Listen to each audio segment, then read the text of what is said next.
suspicion for over a decade. With no clear victim profile, no clear connection to his victims, seemingly random killings spanning the entire country, and is regarded as one of the most methodical and elusive serial killers of the 21st century. A man who defied every FBI profile and left no trace when the deed was done. Yet, all the while, he was just a normal guy that no one suspected. This is the story of serial killer Israel Keys. Crime, conspiracy, cults, serial killers, and murder, all things that I love to consume, and I know you do too, you sick, twisted, beautiful, intellectually minded. Today, we are getting into a very infamous serial killer. I feel like a lot of people don't know a lot about, though. He is up there with my top POSs, so trigger warning there. So without further ado, let's unbuckle our seatbelts, so mock right down the highway, slam on the brakes, and bust through this windshield into this infamous serial killer together.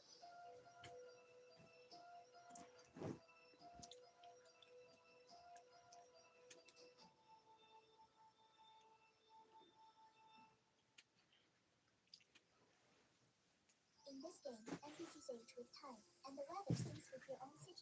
Yes, you heard it right. It's all happening here. The latest update brings real-time weather into the game, whether it's sunny or rainy. There we go. Smaller pieces. I need smaller pieces. Character lives a free, vibrant life in Ah. Valley, rising at dawn, resting at dusk. You know, I spend a lot of time diving into the darkest corners of human behavior on this channel, but that is to offer 5 and health screen. WEG, so I can tell the BCC and first box is % off 78. And back to it. Israel Keys was reportedly born in Richmond, Utah on January 7th, 1978. And he was the second born to Heidi and John, or Jeff, Keys.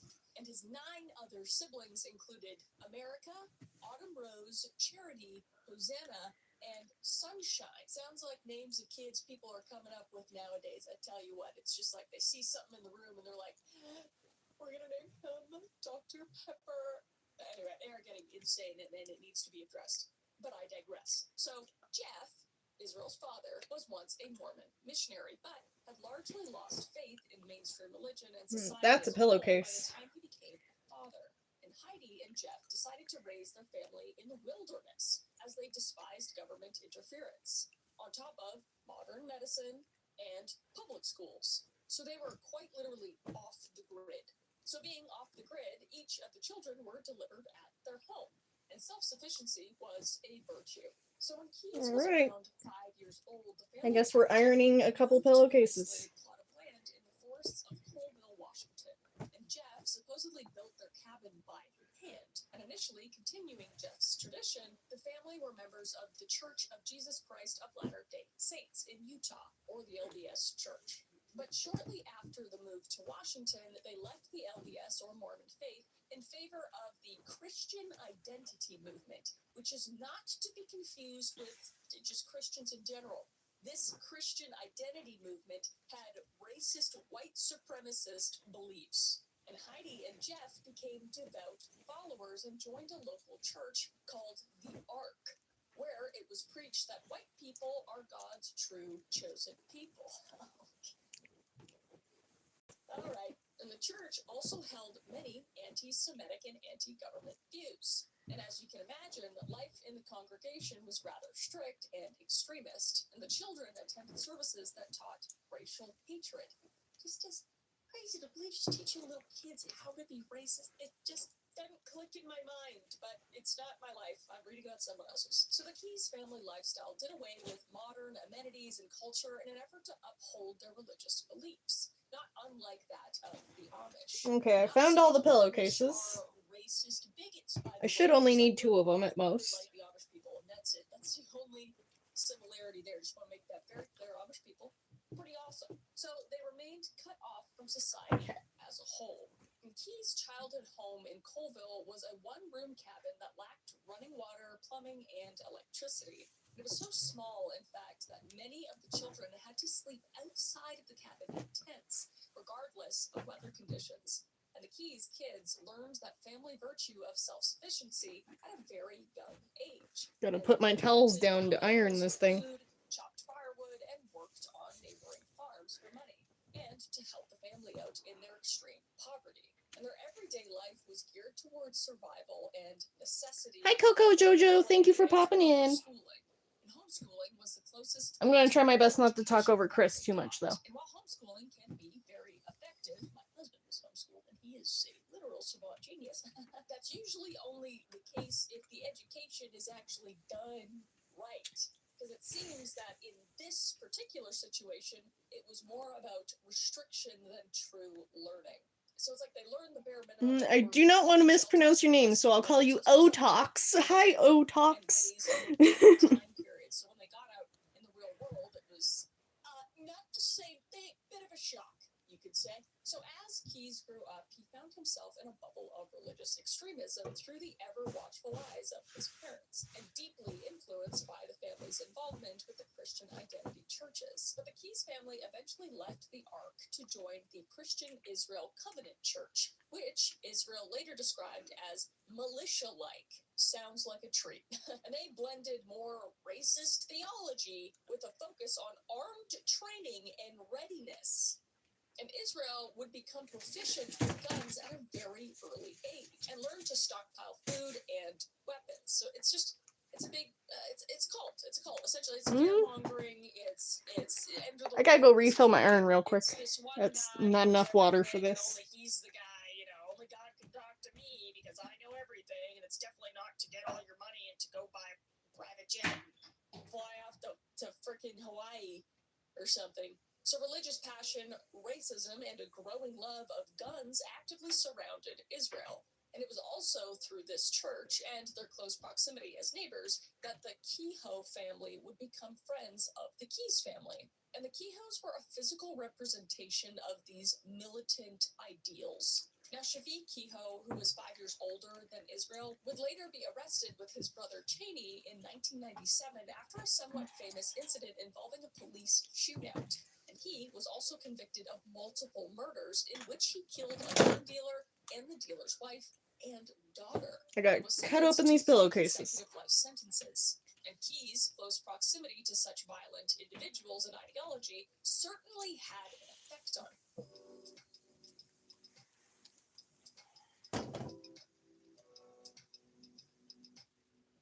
So turns out growing up in a racist militia doomsday cult isn't all that good for kids. So even in his early childhood, Israel had already begun to demonstrate concerning behaviors because he was obsessed with guns. And by his own admission, he hunted anything with a heartbeat as a boy, killing animals of all shapes and sizes just for the thrill, not for necessity to eat, just because he liked it. Red flag number 1. And red flag number 2 is that he was no stranger to animal torture as well, because Keys was once seen Had to bleep tying a that. cat to a tree and putting it to death, to the horrors of those who watched. And animal cruelty is, of course, a potentially early indicator of psychopathy. And red flag number 3 was petty crimes were all too common for Israel when he was younger. And he was actually known to break into his neighbors' houses just to rob them, stealing guns and various other items. He stockpiled these stolen weapons at his house. And when this was he was forced to return the weapons and apologize. And Keys would also vandalize by shooting at neighbors' houses with a BB gun and setting fires in the woods. Ooh, youth arsonist, red flag. Yeah, that was what I thought. 40 at this point. So those that had the opportunity We have a to cross pyro paths with this little piece of shit psychopath during his early to mid-teens noted a kind of creepiness to him. And one girl who knew him said that being around him, quote unquote, made her skin crawl. And certainly reaching over 6 feet tall in height at the age of 14 made him fairly physically imposing, which is and he once bragged about skinning a deer while he was still alive. After which point, most of the kids from the congregation and the few neighbors he had didn't want much to do with him. Kind of crazy that, these racist, militant, doomsday weirdos are creeped out by the kid that, I mean, obviously all the things he's doing is crazy, but even they're like, whoa, dude, that's a bit too much, okay? We're cool with being racist militants, but maybe lay off the fire, all right? So Keyes was aware of his deviance early on, and he had said that by the time he was 14, and he recognized his thoughts and behaviors weren't seen as normal by other people. So he's aware of what he's doing, and especially the incident noted before where he tortured and shot the cat, noting that people's reaction to it pushed him to spend more time to himself and mask his behaviors in the presence of others. Classic psychopath, essentially. And he said, quote, "I've known since I was 14 that there were things that I thought were normal and okay that no one else seemed to think were normal and okay. So that's when I just started being a loner. And people found out about some of the stuff I did, like my parents and parents of other kids who would hang out with me. They would find out about some of the stuff I did, and that's when I just started doing stuff by myself exclusively," unquote. So as he continued to grow, so did his dark side, and he began to cultivate what was essentially a double life.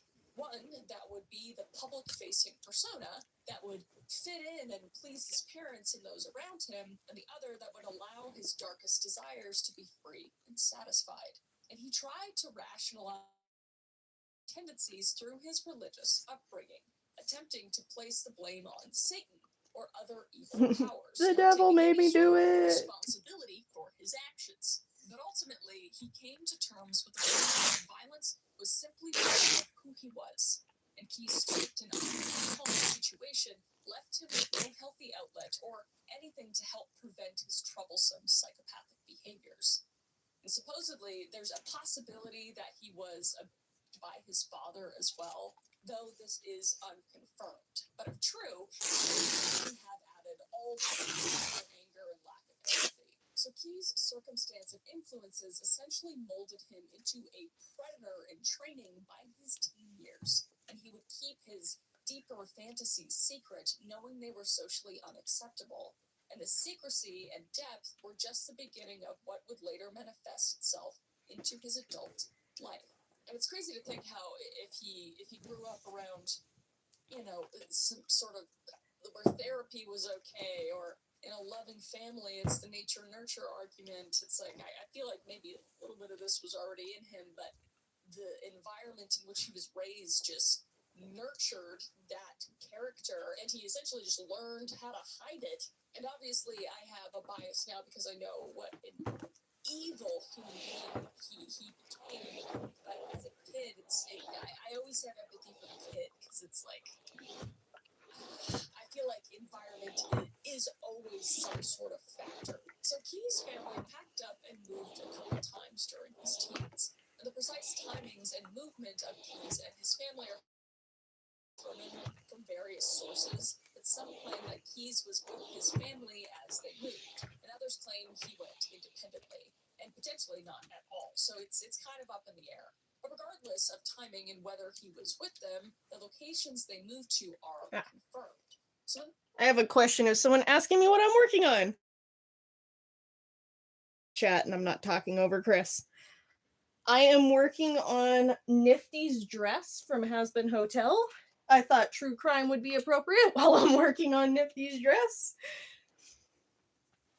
And this strip of fabric that I am currently ironing is going to be her bodice and her puff sleeves. I am almost done with the apron already. I just have to sew it all together. It's all pinned already. So now I more so need to work on the red base dress. Does that answer your question? Before I get Chris going again?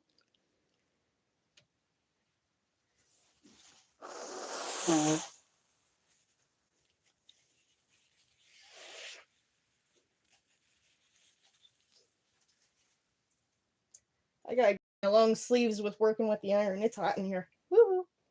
mid to late 1990s, the Keyes family moved to Maupin, Oregon. Sorry if I'm saying that wrong, which is a small desert town located directly along the Deschutes River. And it was in this town that Keyes claims he committed his first violent crime, which we'll discuss shortly. And later, the Keyes family moved near an Amish community in Smyrna, Maine. Sorry if I'm saying that wrong. Where they became involved in a local maple syrup business. And eventually, one of the Keyes sisters wrote that the move to Maine was part of their father's attempt to fix the older children's behavior by removing bad influences. So the parents are thankfully seeing how their children are acting and trying to change it, I guess. I mean, there's, a whole religious thing behind it, being racist and all that, but, couldn't be that. Couldn't be that. But they thought, supposedly, it wouldn't be present near the Amish community. Bad behavior, that is. But by the time the family had relocated to Maine, the Keyes had become fully disconnected from them. Yet there is evidence that he was present in the area, as at least one source mentions that there was a neighbor that called Keyes a nice, courteous young man. So this disconnect from the family arose from Keyes' departure from their tradition. And throughout his teenage years, Keyes struggled with the faith of his family. And he eventually realized that he did not share the beliefs that his parents did. And that was hard for him, considering he had worked hard to please them for so long. And whether that desire to please was legitimate or simply masking is very hard to say. But he clearly wanted some sort of validation from his parents. But by his later teens, he rebelled against them and openly renounced his faith in Christian identity. And Keyes became interested in Satanism during this period. And this led to a serious confrontation between him and his parents. And the response to his blasphemy was to exile him from their home and forbid any of his siblings from having contact with him ever again. Yet even with the loss of his family in this way, Keyes earned a sort of freedom here. And he was no longer bound by any rules, but the ones he made for himself. So he finally found some sort of independence. And he later admitted that he became an atheist. And by rejecting any sort of external morality, the stage was set for his future violent acts to come. And he reportedly had fully embraced his desire to kill by this point in his life, so his late teens, noting that it was just a matter of his impulses. So Keyes' first known violent crime was an essay that went unreported, and he was living in Maupin, Oregon at the time, sometime between 1996 to 1998, and decided to live out his fantasy of abducting and murdering a person. Extremely fucked up, and his target was a young girl, estimated to be between the ages of 14 to 18, who was having a day out with friends on the Deschutes River. And according to his confession later on, Keyes watched the girl from the tree line until she was separated from her group. And he then waded out to her, grabbed her tube, and pulled her to the shore at knife point. And then he would drag her to a remote area, allegedly a campground restroom, and he would tie her up, and then he proceeded to her. And Keyes had every intention to murder this girl as part of a satanic ritual. Well, I'm surprised they didn't bleep her out. He told investigators that he brought knives. I'm gonna have to treat my table after this. I've fogged it up like crazy. But the girl's cries for help and attempts to humanize herself in the presence of her potential killer actually made Keyes hesitate. Thank God. What a strong woman. Like, always cry out for help. It's just, I'm so glad that she did that. And she would promise that she would never tell anyone if he just let her go. And surprisingly, her calm demeanor saved her life. And in his own words, quote, "She was pretty smart. It worked," unquote. And he released the girl and sent her back on her way to meet back up with her friends. Quote, "I was too timid. I wasn't violent enough," unquote, Keyes would later admit. And he would go on to say that he would not let that happen again. And he vowed never to let another victim escape alive. So the incident remained unreported and was most likely unknown altogether until Keyes' eventual... Until his eventual mobile shredding. Yeah, I'm sure that's what did it. Confession. So when Keyes was 20 years old, he decided to join the Army, and he earned his GED and traveled to Albany, New York in 1998 and enlisted on July 9th.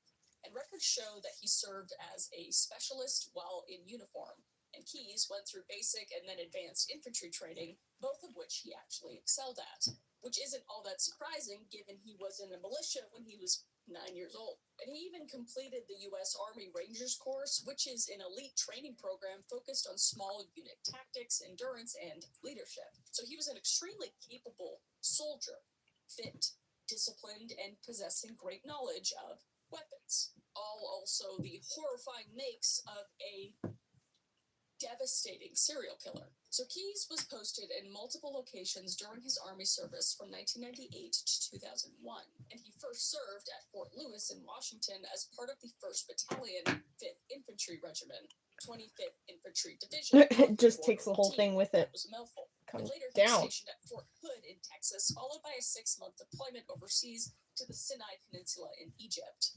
And the deployment was relatively uneventful, at least from what we know, though Keyes was able to make friends and travel the region, reportedly patronizing ladies of the night during his time on leave, though. And his peers noted that he seemed to do really well with the regimented lifestyle that the Army provided, showing no obvious signs of the darkness that would later be revealed, at least not while they were on duty. So outside of his excellent performance, Keyes' demeanor as a soldier was generally quiet and withdrawn, and he tended to keep to himself on base and didn't really cause any trouble. That is, until the weekend came around.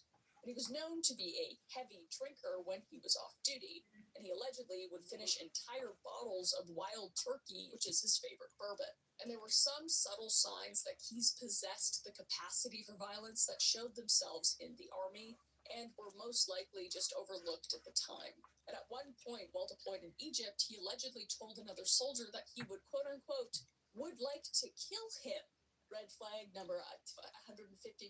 And while in custody years later, he confessed to allegedly attempting to a lady of the night and a college student he met while deployed. And he also really loved insane clown pose and had large posters of the group posted in the barracks. And though not necessarily an indicator of violence, the group's music does have violent references, and some sparked some controversial discussion over whether or not it incites actual violence. Which I don't know if that's the case. I feel like people who are violent will gravitate towards violent music, and it'll just, it's just something they like because they're already like that. I don't think music really makes you that way. But what do I know? I don't know. But his only major run-in with the law was when he was arrested for DUI in February of 2001. And his record was clean other than that. And one of his Army friends later noted that Keyes' dark side would show when he drank. But of course, at the time, none of these things were connected to any criminal activity. At worst, his antics were most likely viewed as simply blowing off some steam. So Keyes' service would come to an end when he was honorably discharged from the Army on July 8th, 2001 at Fort Lewis. And on paper, his military career was exemplary, and he received several awards, including Army Achievement Medal recognizing his service as a gunner or assistant gunner, an Army Service Ribbon, a marksman badge with rifle bar, an expert infantryman badge, an air assault badge. So now that the chapter with the Army had finished, Keyes returned to civilian life.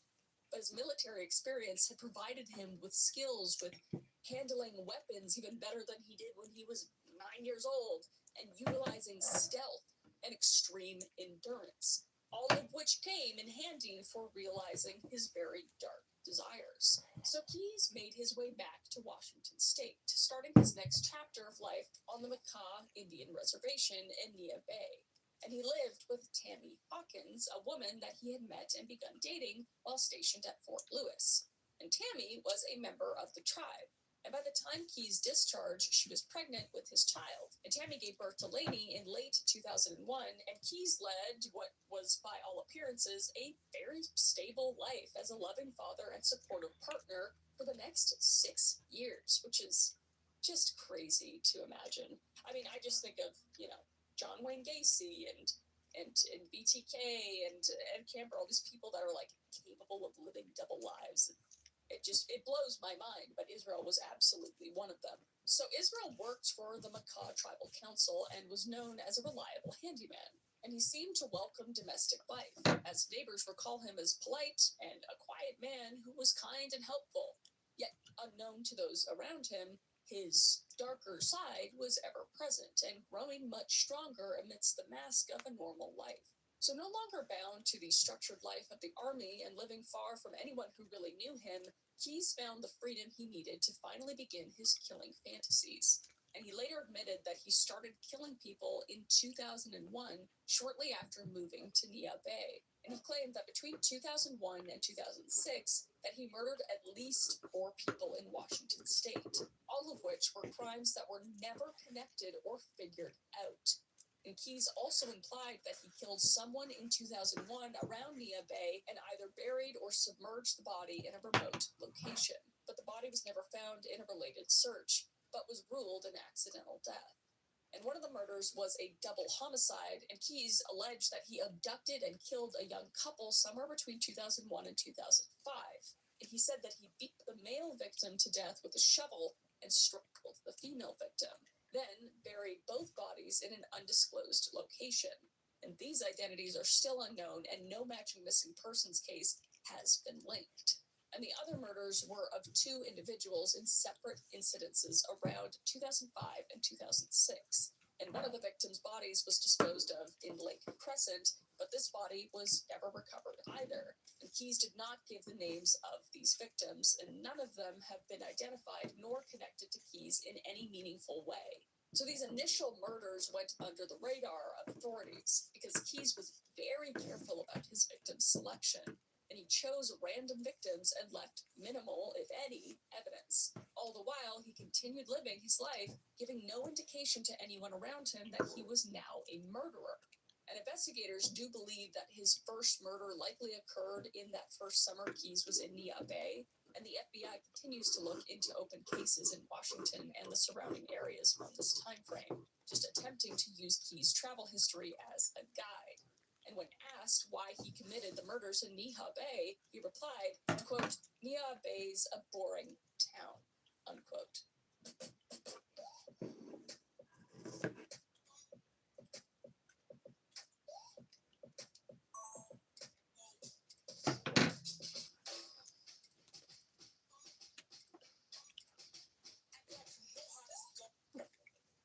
Monster. But these are all murders that potentially happened, but were never actually verified. So as Keyes began realizing his desires, he spent a ton of time studying other serial killers and understanding how to avoid their mistakes. And he pored over case studies and FBI publications, and he read books and articles, and he became intimately familiar with how profilers worked, and he greatly admired other killers who traveled like he did. And one in particular that Keyes was fond of was none other than Ted Bundy, who he considered an influence. And Bundy also masked his true self for years and traveled between states to kill. And Keyes' approach to murder became obsessively calculated and methodical.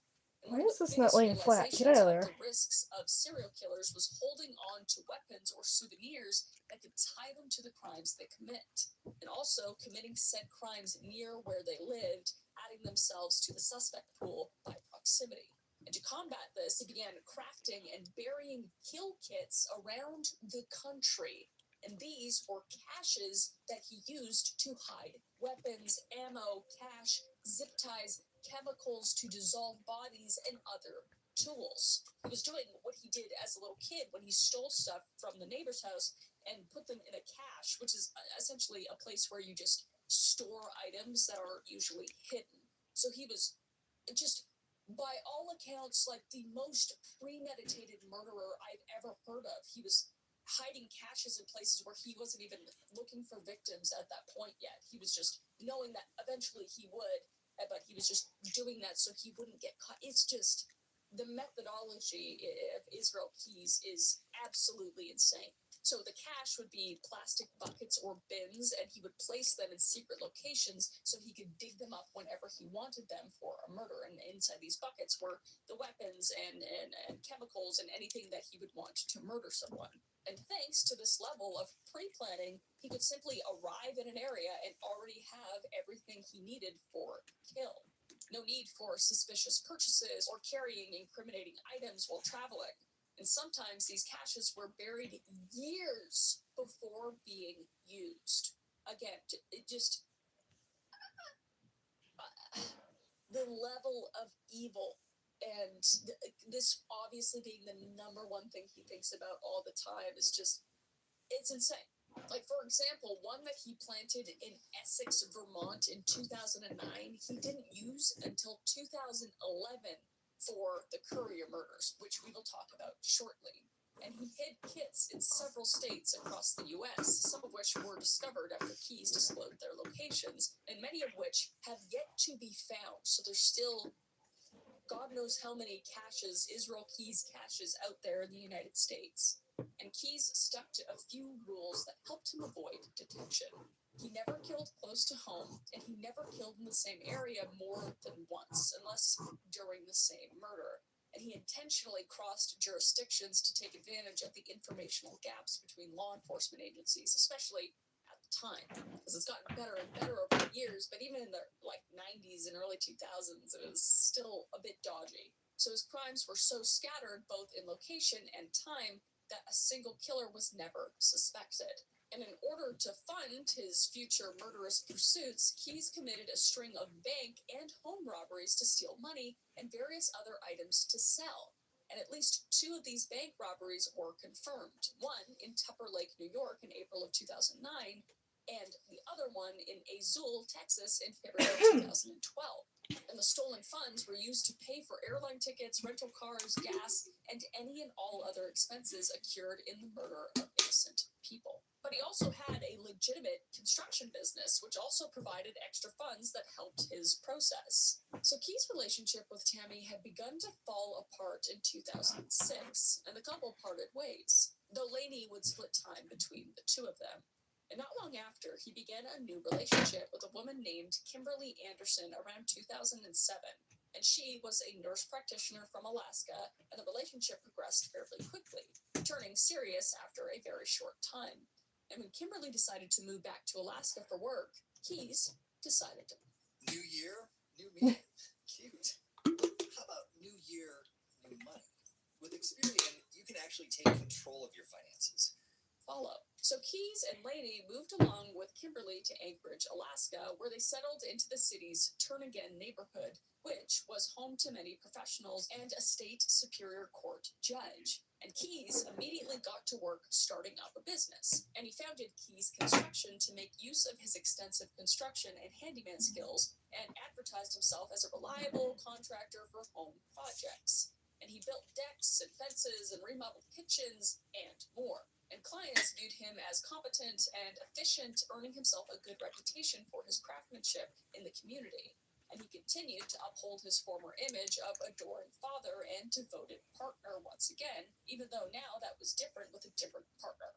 But Keyes spoke lovingly about his daughter to coworkers and neighbors. And the family had pet pugs who were well taken care of, and Keyes had even built a special ramp for them so they could easily walk from the back porch down into the yard. So by all accounts, they just appeared like a very normal, nice family, which just makes all of this extra horrifying. And people who interacted with Keyes knew him as friend. I need to pause her because I took a screenshot of what I need. I gotta pull that up.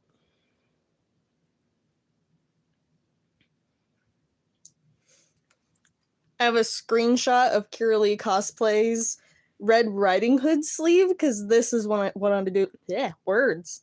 This is what I want to do for Niffty's sleeve. I want to make it that gigantic fluffy thing that she has for her Red Riding Hood. Maybe size it down just a little bit.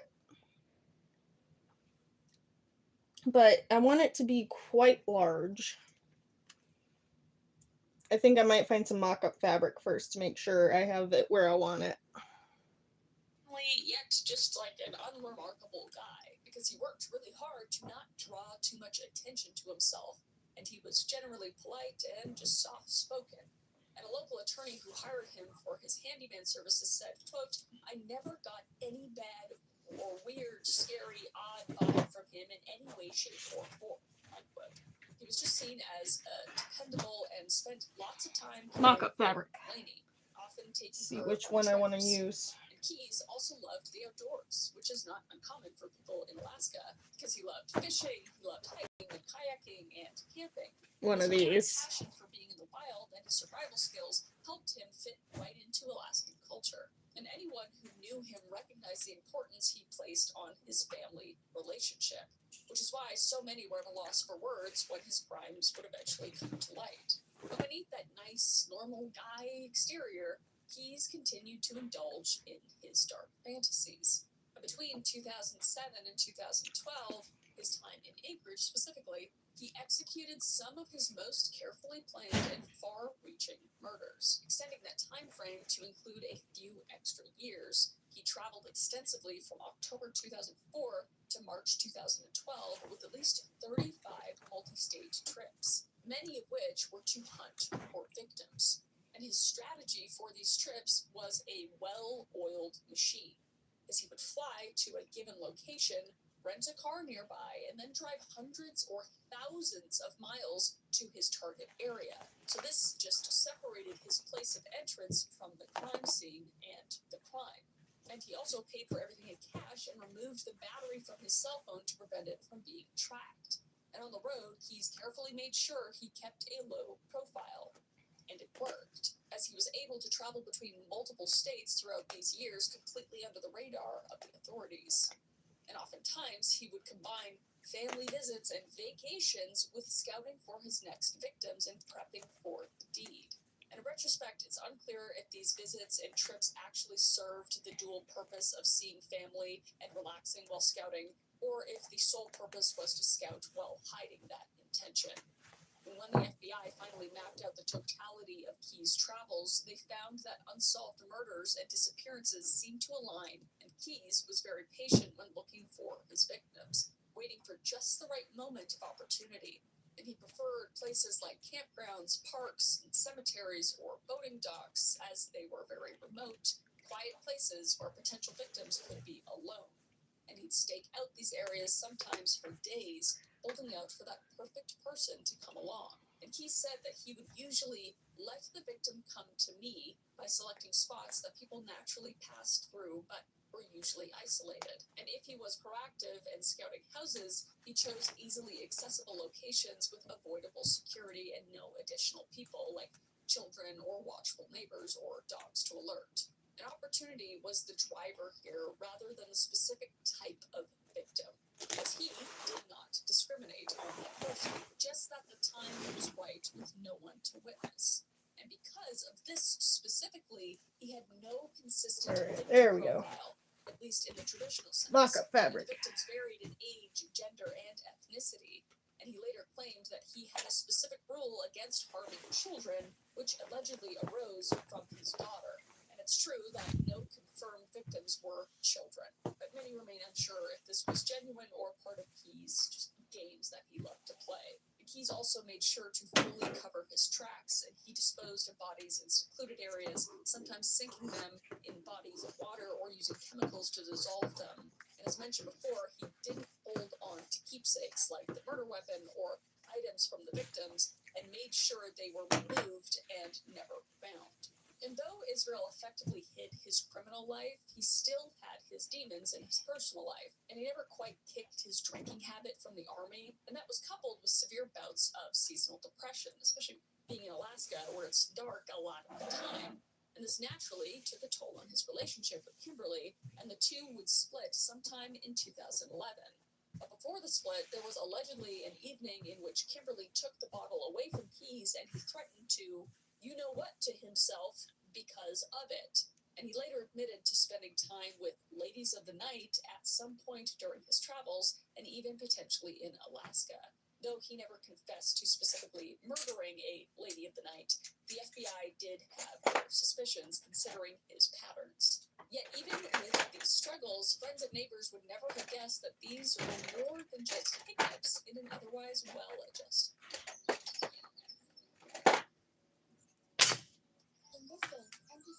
Sorry, that was really loud. Lorraine Courier were a married couple in their 50s, living in Essex, Vermont. And Bill was an I gotta see if technician closing that curtain known will for make his anything love better and here. dedication The to lighting is weird. animals, as well as always offering a hand to neighbors. And Lorraine worked at Fletcher Is that Allen better? Healthcare and was known and loved for her caring Little demeanor bit. and patience. and they had lived a quiet and happy life together since their marriage in 1985. And they had no children of their own, but took special care of their pets. And they were the sort of people who loved their jobs and never missed work without notice. So Keyes targeted the couriers at random on June 8th, 2011, based on the fact that their house had an easy way to enter through the garage. And some sources also note he was looking for a place that had a couple living in it with no kids and no dogs. And he flew from Alaska to Chicago just a few days prior, rented a car, and then drove over 1,000 miles to Vermont in search of his next victims. He was the epitome of a patient serial killer. And this is the location I mentioned before that Keyes had buried one of his kids a couple years prior. So on the night of the 8th, Keyes went up to the house wearing a headlamp and carrying a gun. And he first cut their phone line and disabled their alarm system. And then he broke a window to get into the attached garage and made his way into the main house from there. And the couple was asleep in their bed. And he woke them up at gunpoint to subdue them with zip ties for their wrists. And they obeyed his demands despite their fear. And Keyes did allow them to get dressed and put their slippers on to help them get over the glass as he moved them to their 1996 Saturn. And then he drove them in their car to an abandoned farmhouse that he had chosen earlier as the murder spot. So grabbing Bill, he dragged him into the house and bound him downstairs. And as he did, Lorraine tried to escape, but he chased her down and brought her inside as well, but to a separate area. And Bill kept calling out, quote unquote, "Where's my wife?" After which Keyes shot him to death. And he then focused on Lorraine, and he would first essay her and then move on to strangling her, which would knock her unconscious at some point. And when she woke up again, she again fought for her life, which Keyes later noted that she was quote unquote feisty. But in the end, he strangled her to death. And after he committed the murders, Keyes placed their bodies in trash bags and hid them under debris. And he poured Drano on top of their bodies to try and decompose them quicker. And then drove the courier's car to an apartment complex, abandoned it, and returned to get his rental car. And he allegedly stole a handgun from the courier's residence, which he hid with his own weapon and remaining materials back into the cache, and placed it in a reservoir in Parrishville, New York. So the next day, when Bill and Lorraine both failed to show up to work, coworkers immediately knew something was wrong. Police went to their home and saw signs of home invasion, including the broken glass and cut phone line and missing car and personal gun. But both Lorraine's glasses and Bill's insulin were still in the house, which was odd. And a major search and investigation would begin, but no solid leads could be found at the time. And their abandoned car was found a few days later, but it offered very few clues. And the case would go cold, and it wasn't until Keyes' later confession that the truth would come to light. But their bodies would never. Okay, I gotta double check my screenshot again. That was the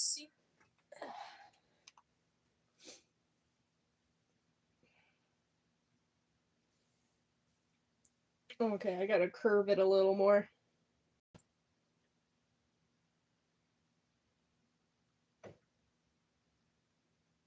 Just a little bit of a curve. My question is, do I need to make it taller? Well, that's what a mock-up is for, isn't it? I'm such a small human, I keep going, that's probably going to be too big on me. scene of the crime was demolished and the debris was sent to a landfill before police ever knew it took place there. And a statement was released in honor of Bill and Lorraine's bravery that night, saying, quote, "They fought to the end," quote. So Samantha Koenig was a barista from Anchorage, Alaska, born on August 30th, 1993. She was a smart and sociable young woman known for her warm smile and bubbly personality. And she had grown up in Anchorage and had dreams of joining the Navy to become a nurse. And she was dating a young man named Dwayne and living with her dad, James, who believed the world revolved around her. So Samantha worked the late shift at the small roadside coffee shop known as Common Grounds. And she did that to earn money that she put towards her dream. as she figured out her next steps in life. And for whatever reason, he's decided to break his own rule on February 1st, 2012, and abduct Samantha on his own turf. So that evening, she was working the stand alone, and just before 8 p.m., after closing time, Keys came up to the window wearing a ski mask and ordered a coffee. And as Samantha turned around to hand him the drink, Keys pulled out a gun, and he told her it was a robbery and asked her to turn off the lights. And once she did, he climbed through the window and bound her hands. And then he led her across the street towards his white pickup truck, but she attempted to escape. And that's when Keys would tackle her and threaten her with the gun to force her cooperation, which she gave and walked with him to the truck, all the while assuring her that this was for a ransom and that he wasn't going to hurt her in order to keep her calm. And he then realized that Samantha's cell phone was still back at the stand, so he went back to get it, and also took the cash from the register and locked up the stand. So with Samantha's cell in his hands, he sent a text to her boyfriend and her employer to give them the impression that she needed to get out of town for a few days in an attempt to stop them from looking for her. And Keys then drove her to his property and brought her to a small shed behind the main house. And there, he would essay Samantha and strike her to death. And he would reveal in his confession that he killed her just hours after the abduction, and then left her body there to go back into the house and be with Kimberly and Lainey as if nothing had happened, because at this point, they were still together. And a few hours later, Keys and Lainey left for a cruise out of New Orleans. And they flew into Texas together and then drove to New Orleans for the cruise. So Samantha's family reported her missing when Dwayne found the coffee stand abandoned and received the suspicious text. And a massive search began for her along with the FBI investigation, but no one suspected Keys even slightly. And surveillance footage had caught only a masked figure, and the text had misled people to believe it was someone she knew, or perhaps she did just leave on her own. And as the search for Samantha escalated, Keys enjoyed himself on a leisurely trip like the piece of shit he is. And he returned from vacation on February 17th to find that the case was still a hot topic. So he decided to see if he could get a ransom out of her loved ones. And he took her body out of the shed, which was still there the entire time he was on vacation, with Kimberly still at the house, but it had been preserved from the cold, and he would put makeup on her face and her eyelids open to make her appear still living. And then he would prop her up, and he would grab a recent copy of the Anchorage Daily News and held it up next to her and took a picture. And the ransom note demanded $30,000 for her, quote unquote, safe return. And Keys texted Dwayne on February 24th about the location of the note.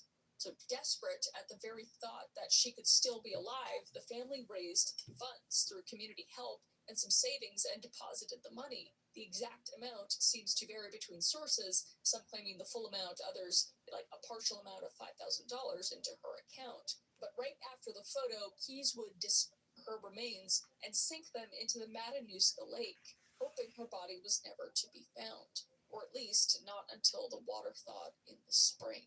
And with the ransom money now safely in her account, Keys felt a surge of confidence, though perhaps misplaced. And he set off on another trip, and this time through the Southwest, using Sarah's debit card to withdraw the cash along the way.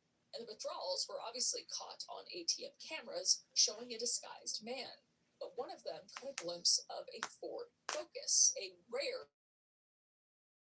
So police and the FBI would eventually recover Samantha's remains in early April, and hundreds of people would gather around for her celebration of life on the 22nd at West High School in Anchorage. And the murder itself deeply shook the city because the coffee stand was a regularly visited location, highlighting the severe flaws of the current public safety. And a memorial plaque was placed at the Matanuska Lake in Samantha's honor, dedicated to her and eventually to all the victims of Keys. And she is remembered as a young woman full of life, cut too short by an absolute monster. But at this point, Israel Keys was still a free.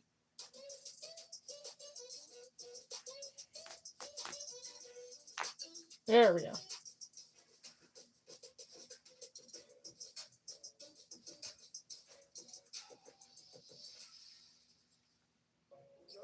business? We're good at business banking. Wells Fargo. And Deborah Feldman was a 49-year-old woman from Hackensack, New Jersey, and she vanished under mysterious circumstances on April 8th, 2009, after having last been seen at her home. And her case had long been unsolved, and she was considered a missing person. But after his capture, Keyes told the FBI that he murdered a woman on the East Coast and buried her body in upstate New York in 2009. And though he never explicitly said her name, as was common for him to leave victims unnamed, he gave enough clues that led the FBI investigators to become relatively confident that Deborah was the victim. Keyes' statements, along with cell phone records and travel records, line up with her disappearance, and he was known to be retrieving a cache in that area at the time. And reportedly, when shown a picture of Deborah, he replied, quote, "I'm not ready to talk about that one," unquote.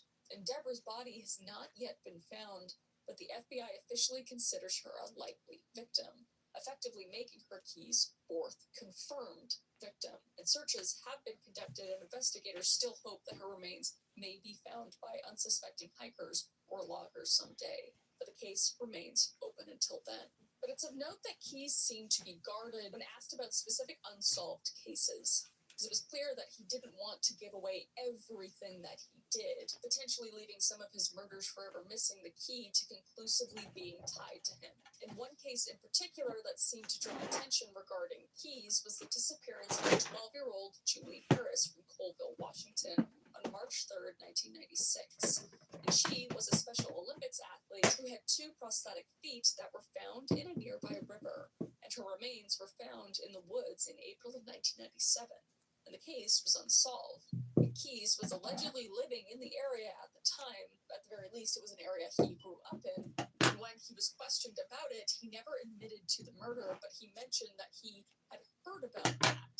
And investigators viewed his lack of willingness to say more as suspicious. And the case hasn't been linked to Keyes necessarily, but he remains a possible suspect. And then there's Susan Lyle, who was a 19-year-old college student who disappeared on March 2nd, 1998 from the State University of New York at Albany campus after her shift at Babbage's computer store. And she allegedly took a bus back to campus and got off near her dorm where she was last seen, but she was never seen again. And she was reported missing the next day, but her credit card was used that afternoon to take out $20. And her boyfriend said that they were the only 2 that knew the PIN for the card, but his alibi checked out, though he was never truly ruled out as a suspect due to his later lack of cooperation with authorities. And Keyes' role in this comes from the coincidence that Suzanne's disappearance happened just before his enlistment into the Army in April, but there are no direct links to him other than this circumstantial timing, and this case remains unsolved. And then there's Giovanna Tyler, who disappeared in March 2004 after last having been seen at her home. And the 29-year-old native Alaskan woman had a husband and 4 children, though the relationship with said husband was allegedly strained at the time. And he has been cooperative with authorities.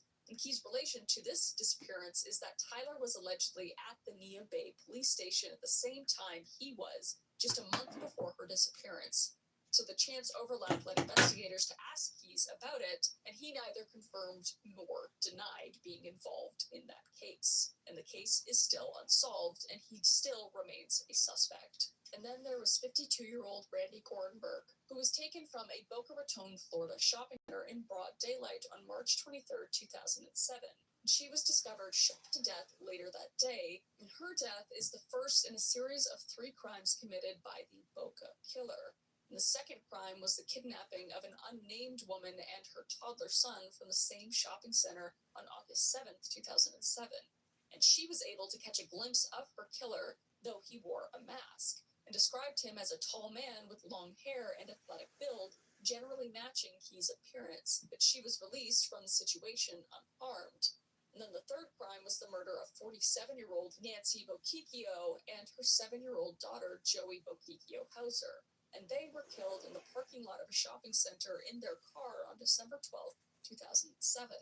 And there's no direct evidence tying Keyes to these crimes, but the sketch provided by the victim that got away bears a striking resemblance to Keyes, leading some to consider him as a suspect. And then a week after Keyes murdered Samantha Koenig, a 58-year-old man named Jimmy Tidwell disappeared in Texas after his night shift as an electrician. And in one of the confirmed bank robberies that Keyes committed, he allegedly wore a hard hat and hair that resembled Tidwell's hard hat and hair.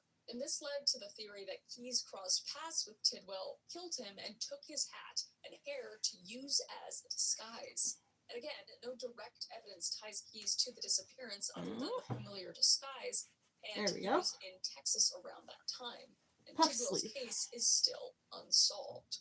So the FBI believes that Keyes ultimately murdered 11 people in total based on the evidence that they have, including interviews and travel records. And another bit of evidence is the drawing of 11 skulls Keyes made with his own blood, along with a pentagram lovely. in his cell.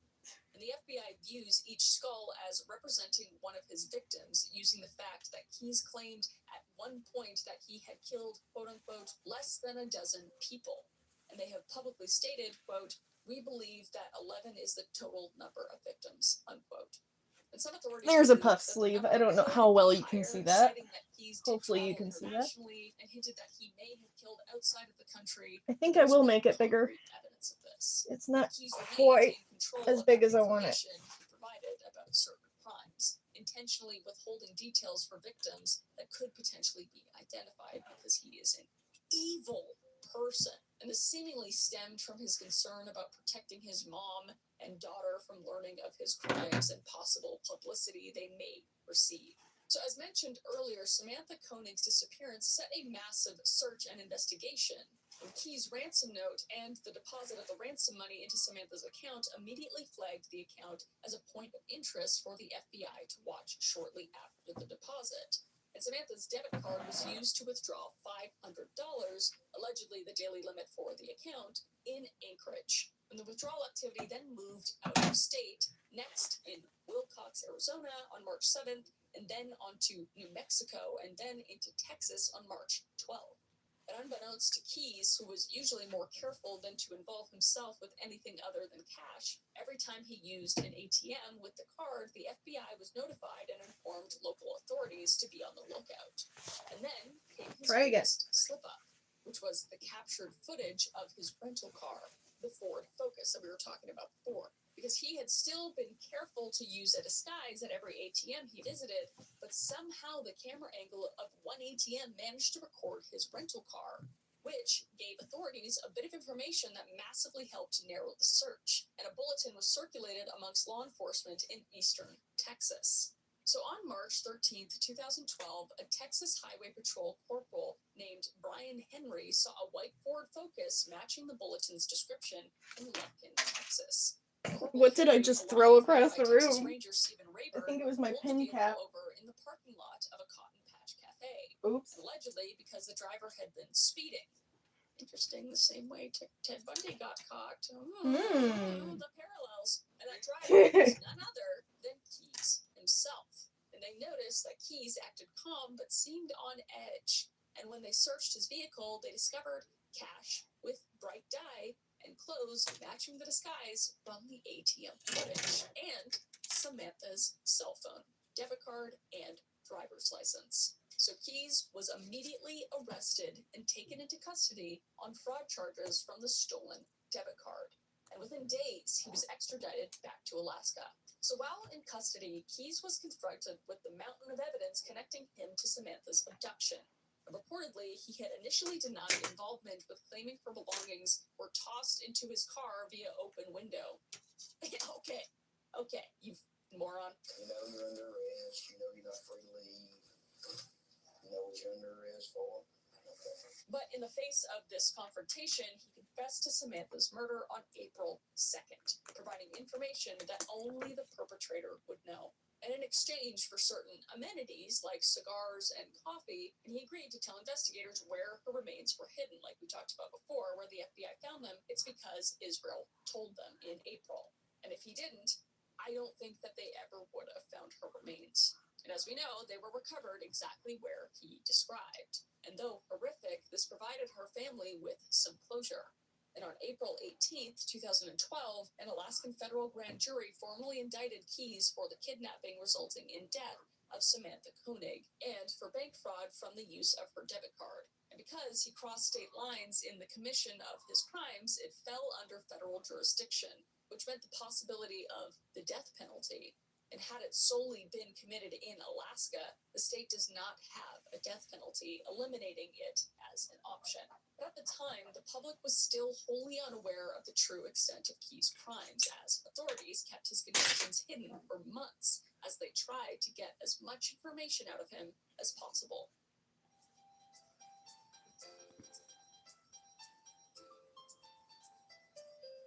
So Keyes was interviewed for more than 40 hours by a team of FBI agents, police detectives, and federal prosecutors from April to December of 2012.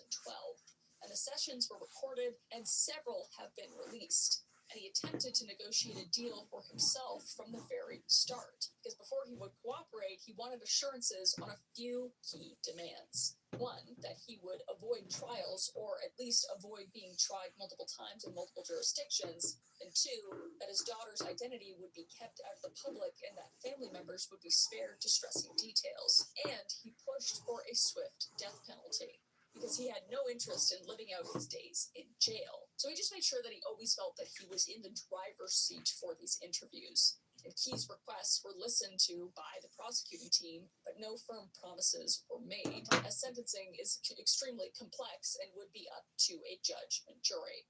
Because I may have some options as far as that goes. Try to get you at least some information.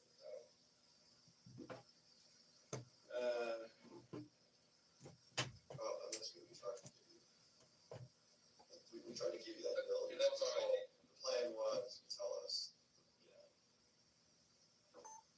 where in New York, we could work with them, their choices, and then starting those processes.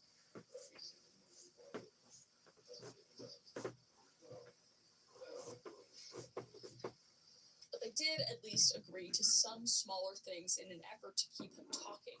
For example, they agreed not to immediately release certain details to help protect his family's privacy, and at times he allegedly grew impatient with the lack of his demands being met, but he never fully stopped talking until the end, because that's how these guys are. They're just like pathetic, narcissistic, psychopathic idiots. And the concern for his daughter and his mother is something that many are intrigued by, especially in light of his supposed rule that he would. There we go. not I harm think that children. will work better. He repeatedly mentioned that he did not want his mother or daughter to Something hear or bigger. read about the gruesome aspects of Fluffier. his crime.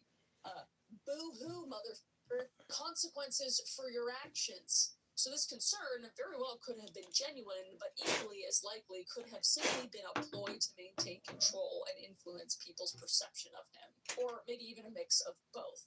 But still, for someone displaying psychopathic tendencies, it's something of note. One of the very few glimpses of potential remorse that Keyes showed, though only geared towards his own family and not actual remorse for any of his actions against innocent human beings. And in the end, no formal deal was actually ever signed. And the death penalty was on the table, but the timeline wasn't fast enough for Keyes, which he expressed frustration towards in his final months. Repeated small favors for information like coffee, candy, and cigars showed just how desperate authorities were to learn what he was hiding.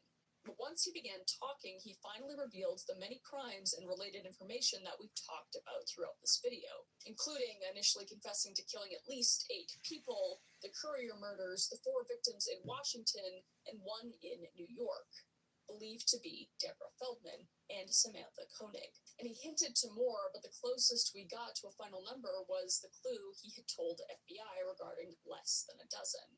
And he kept most names to himself, but he did at least provide the names of Bill and Lorraine Courier and gave specific non-public details confirming he was, in fact, the killer. And he discussed his methods, including catches in detail and the study of serial killers, including his appreciation of Bundy. And he admitted to the confirmed bank robberies and arson as well. And when asked about remorse, he demonstrated that he felt absolutely none for what he had done. No regret or empathy for his victim, only potentially the impact it might have on his family. And he confirmed the of the teenage girl in Oregon, which was his first violent crime. And he also confessed to stalking multiple targets that he ultimately did not follow through attacking, including one scenario in which he was about to kill a couple at sniper's range, but a police officer showed up and started talking to them like a guardian angel. And he resolved to kill the police officer as well until a second one arrived, at which point he backed off. But Keyes was incredibly calculated with his responses and the information he revealed in these interviews, almost toying with interrogators. And he regularly held back information and enjoyed the sense of power that it gave him. And at one point, he even laughed as they became frustrated with him, saying, quote, "This is entertainment for me," unquote.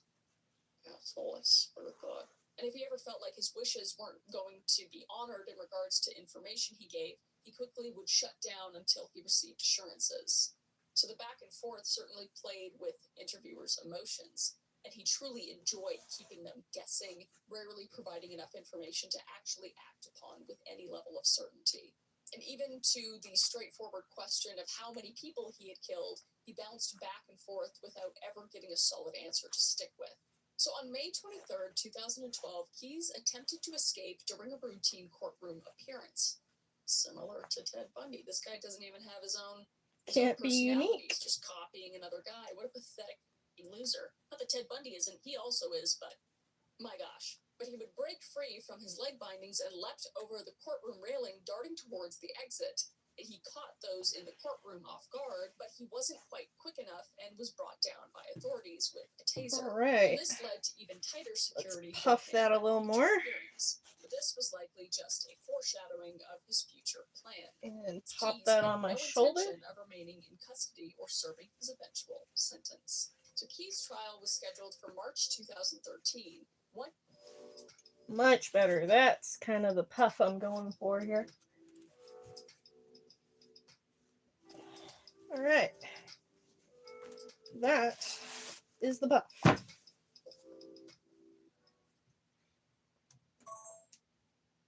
Year after his arrest. And while awaiting the trial, he was detained in a high-security cell at Anchorage Correctional Complex. Yet, despite being under close watch, he was found dead in his cell on December 2nd, 2012, at the age of 34. And it's unclear how he managed Remove. it, but Keyes somehow acquired razor blades, and you can put two and two what he did with those. And not only did he use those, but he would also tie together bed sheets, and you can imagine what he did with those. And guards failed to notice until it was too late. Fabric. And Keyes was dead. So among the things found in Keyes' cell after his death was a 4-page Is there even enough of this? written with a combination of pencil and ink on a yellow pad. And it was located underneath his lifeless body.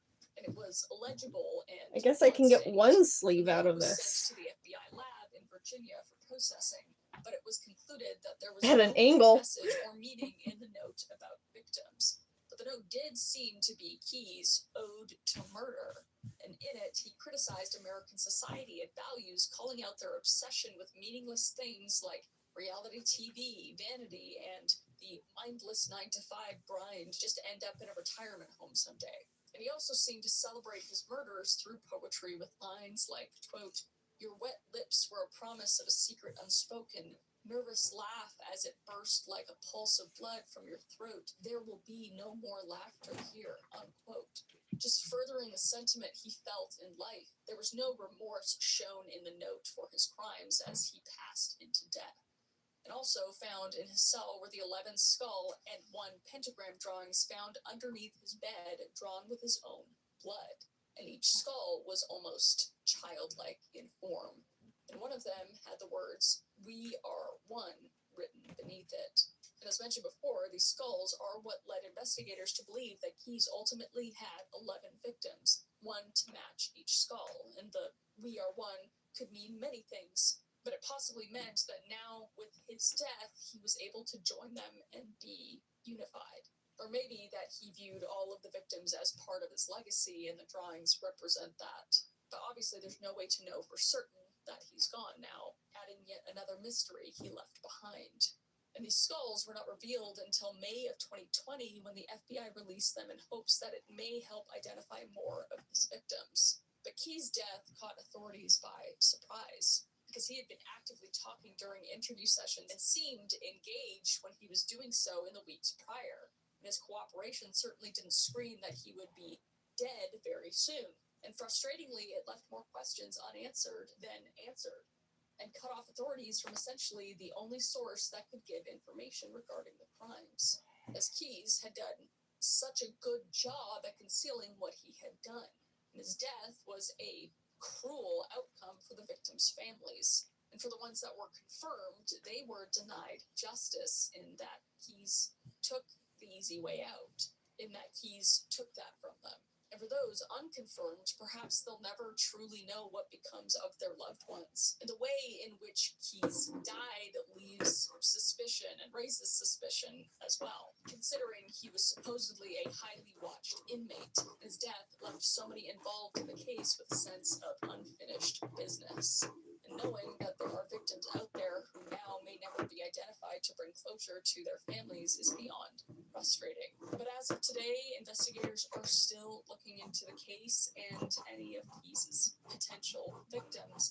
But as of right now, that is where the case stands today. So that is that for this video. I hope Israel Keyes is burning in a special place, a special hot, horrible place in hell as we speak, and my heart goes out to every single family that was affected by this, and all of the victims and unidentified victims as well, because I feel like I know in my heart that there was so many more than what we know about. If you have any other cases you would like me to deep dive into.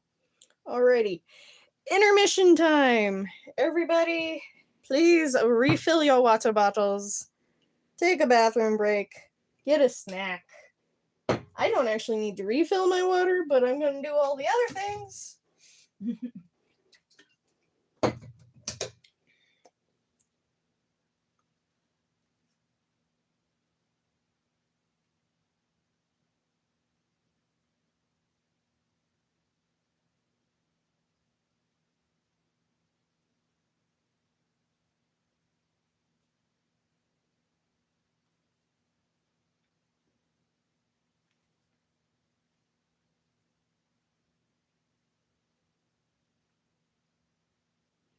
Actually, I can just do this.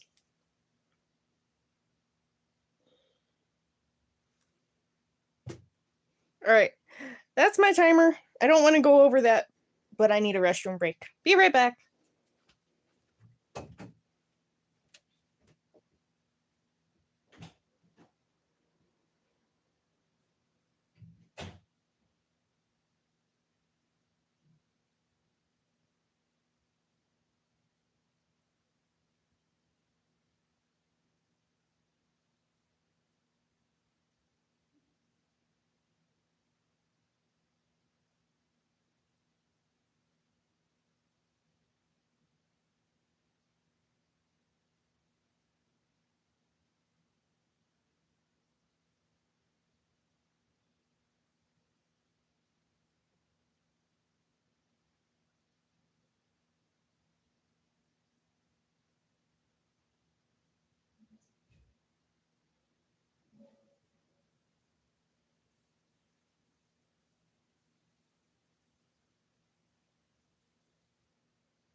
Alrighty, I'm back. Who else got a snack? I have a cheese stick.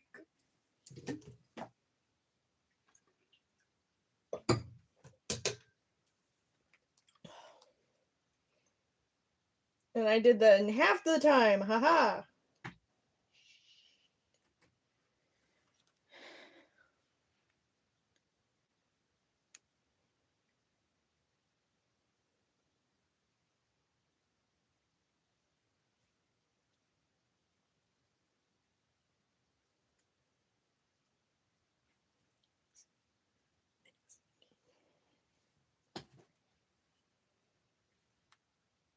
Oh, let's see how this one. If you live in a Colorado zip code and have 0 DUIs in the last 5 years, listen carefully. Summer is the perfect time to visit an amusement park. But for every park that's open and bustling during the warmer months, there's one that's fallen into disrepair and sits there abandoned. But what causes this to happen? Well, sometimes a series of horrible accidents cause the public to lose faith in a park and ticket sales plummet. Sometimes a once-in-a-generation disaster occurs and an entire city must evacuate, leaving the park empty inside. And other times, the park somehow winds up built on an ancient graveyard and unexplained supernatural events scare the public away. This is Heart Starts Pounding, a podcast of horrors, hauntings, and mysteries. And today, we are going to sneak into a couple of abandoned amusement parks together and discuss the cursed history that led to their closures. Buckle up for this episode of Dark Summer and make sure to keep your hands and feet in the car the entire ride. But first, before we get to it, thank you to everyone who has purchased the new Heart Starts Pounding merch. Please keep tagging me in your photos. I absolutely love seeing our little jinx out there in the wild. And also, there's so many nice messages that have come through with your purchases. Like Rachel, who said, I love the show so much, a recent subscriber from the UK, and I can't wait to decorate my new laptop with the stickers. Thank you so much, Rachel. Kelsey said, I've listened to all your podcasts. My 9-year-old daughter even listens to a few and loves it. One of these t-shirts is for her. Thank you, Kelsey, and hello, Kelsey's daughter. Also, hello to all of our young Rogue Detecting Society members. Allison wrote, and she said she listens with her 10-year-old daughter, Amelia, who loves the spooky episodes. It's so cool to me to have people listen with their family. I know my brother-in-law does the same with his teenage daughter, which I'm so grateful for. But seriously, thank you guys for all of your support. And remember, the Dark Summer Tea will only be available for another few weeks. And then, just like the Le Griffon, it will be gone forever. So make sure to grab one before it's too late. We will have other fun, limited seasonal horror pieces in the future, but I personally really love our Dark Summer t-shirt. Patrons and Apple subscribers, you get 10% off everything in our store, and that's 20% off for the High Council tier on Patreon. Check out Okay, that's shop.heartsourcepounding.com one sleeve. to see I gotta what's iron another pillowcase Let to me get take another you sleeve to out our of this. first abandoned park.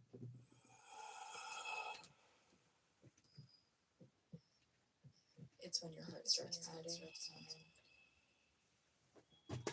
For our first amusement park, we're heading down to the shores of Bay Lake in Florida, and we're going to jump over the barricades, keeping people out of the skeletal remains of a once thriving water park called River Country. Once inside this Oh, park, River you Country. can hear the faint sound Yeah. of music playing on an old, tattered speaker system. It's terrifying, but the music here was never turned off, even though the lights were. The height of this theme park's abandonment was actually in 2019, when nearly 2 decades had passed since a single visitor had stepped foot in the water park with a ticket. Then, water and pools had turned a mossy shade of green, vacant water slides were overtaken by lines, sitting atop rickety wooden support beams, and if you poked around long enough, you would find an old office still full of paperwork that looked like someone had just gotten up and left one day and never returned. But the strangest thing about this park is that if you were to stand at the very top of the highest crumbling water slide, you would see something that would make you do a double take. There, in the very near distance, is Cinderella's castle in the center of Disney World. Yes, this decaying collection of rides that we're standing in once was a part of Disney, but a series of very unfortunate and preventable accidents led to a publicity crisis that ended in the park's demise. River Country initially opened June 20th, 1976, a water park located within Disney's Fort Wilderness Camping Grounds, which is a part of Disney World's Magic Kingdom. At just $25 a ticket, River Country was specifically designed as a more affordable way for families who perhaps couldn't afford the resort hotels to enjoy Disney's attractions. Locals frequently visited just for the day, separate from the other Disney attractions. Now, River Country was relatively small compared to the rest of Disney World. It was only about 6 acres. It was basically crammed in between the campgrounds and Bay Lake. For reference, Epcot alone is around 300 acres, and the whole of Disney World sits at 27,000 acres. But for being a small part of the Disney ecosystem, River Country was incredibly popular. It welcomed, at its peak, 4,700 guests a day and was home to some really beloved rides. It was described as a Huckleberry Finn old-fashioned swimming hole and featured sandy beaches, long and daybeds. The park was supposed to look like it was part of nature, like families had accidentally stumbled upon a watery oasis, which was a very stark contrast between the heightened design and world building of Disney World. There was a slippery slope plunge, which was these water slides that looked like they had been carved into a natural rock formation and emptied out into the upstream plunge, which was described as a Right, quote, more ironing to clean do. water pool of bright blue water. The park also had pony rides, it had whitewater rapids, a kids zone, and hiking trails. It was really perfect for a family day out. But there was one thing about River Country that made it really unique and would also be the reason behind one of its biggest disasters. And that was the filtration system used for all of these pools to keep the water clean. The main attraction at River Country Oh, was there it is. called Bay Cove. It was a massive pool that the water slides all fed into. To keep the water in Bay Cove looking like natural fresh water from a lake rather than chlorinated water from a water park, River Country actually used water from the adjacent Bay Lake.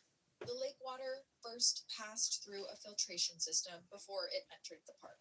And this system basically worked by keeping Bay Cove's water level slightly higher than that of Bay Lake, and that ensured that water could not flow backwards into the swimming area, maintaining sanitary conditions. And so, despite the park's natural appearance, the water was filtered and it was treated.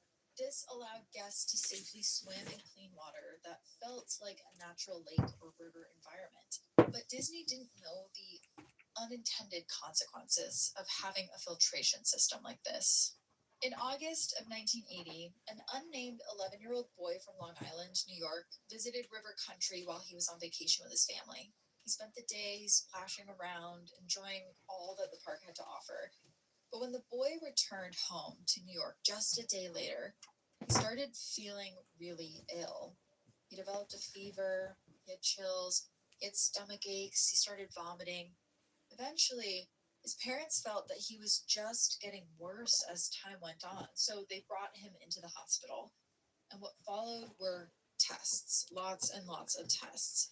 It wasn't the flu, it wasn't a stomach bug. The hospital just couldn't figure it out, but he kept getting sicker and sicker. And so then he was transferred to another hospital in New York where he eventually did pass away from this mysterious illness.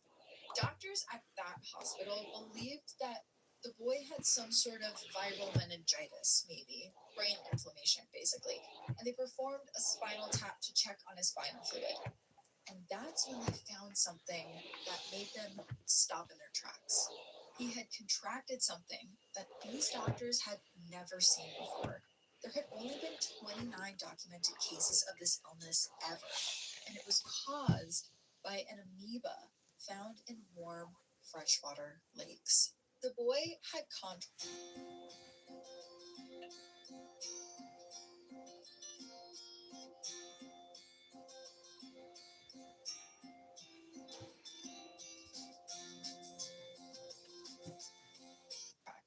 amoebic meningoencephalitis, an aggressive and incredibly rare brain infection caused by an amoeba called Naegleria fowleri.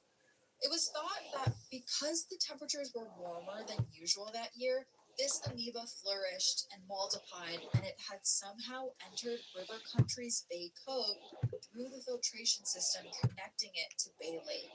The amoeba most likely entered the boy's brain through his nose, causing rapid inflammation and severe destruction of brain tissue. In the immediate aftermath, 2 Florida public health officials stepped forward to try and explain that this was just a natural risk and was most likely not caused by any fault in River Country's filtration system.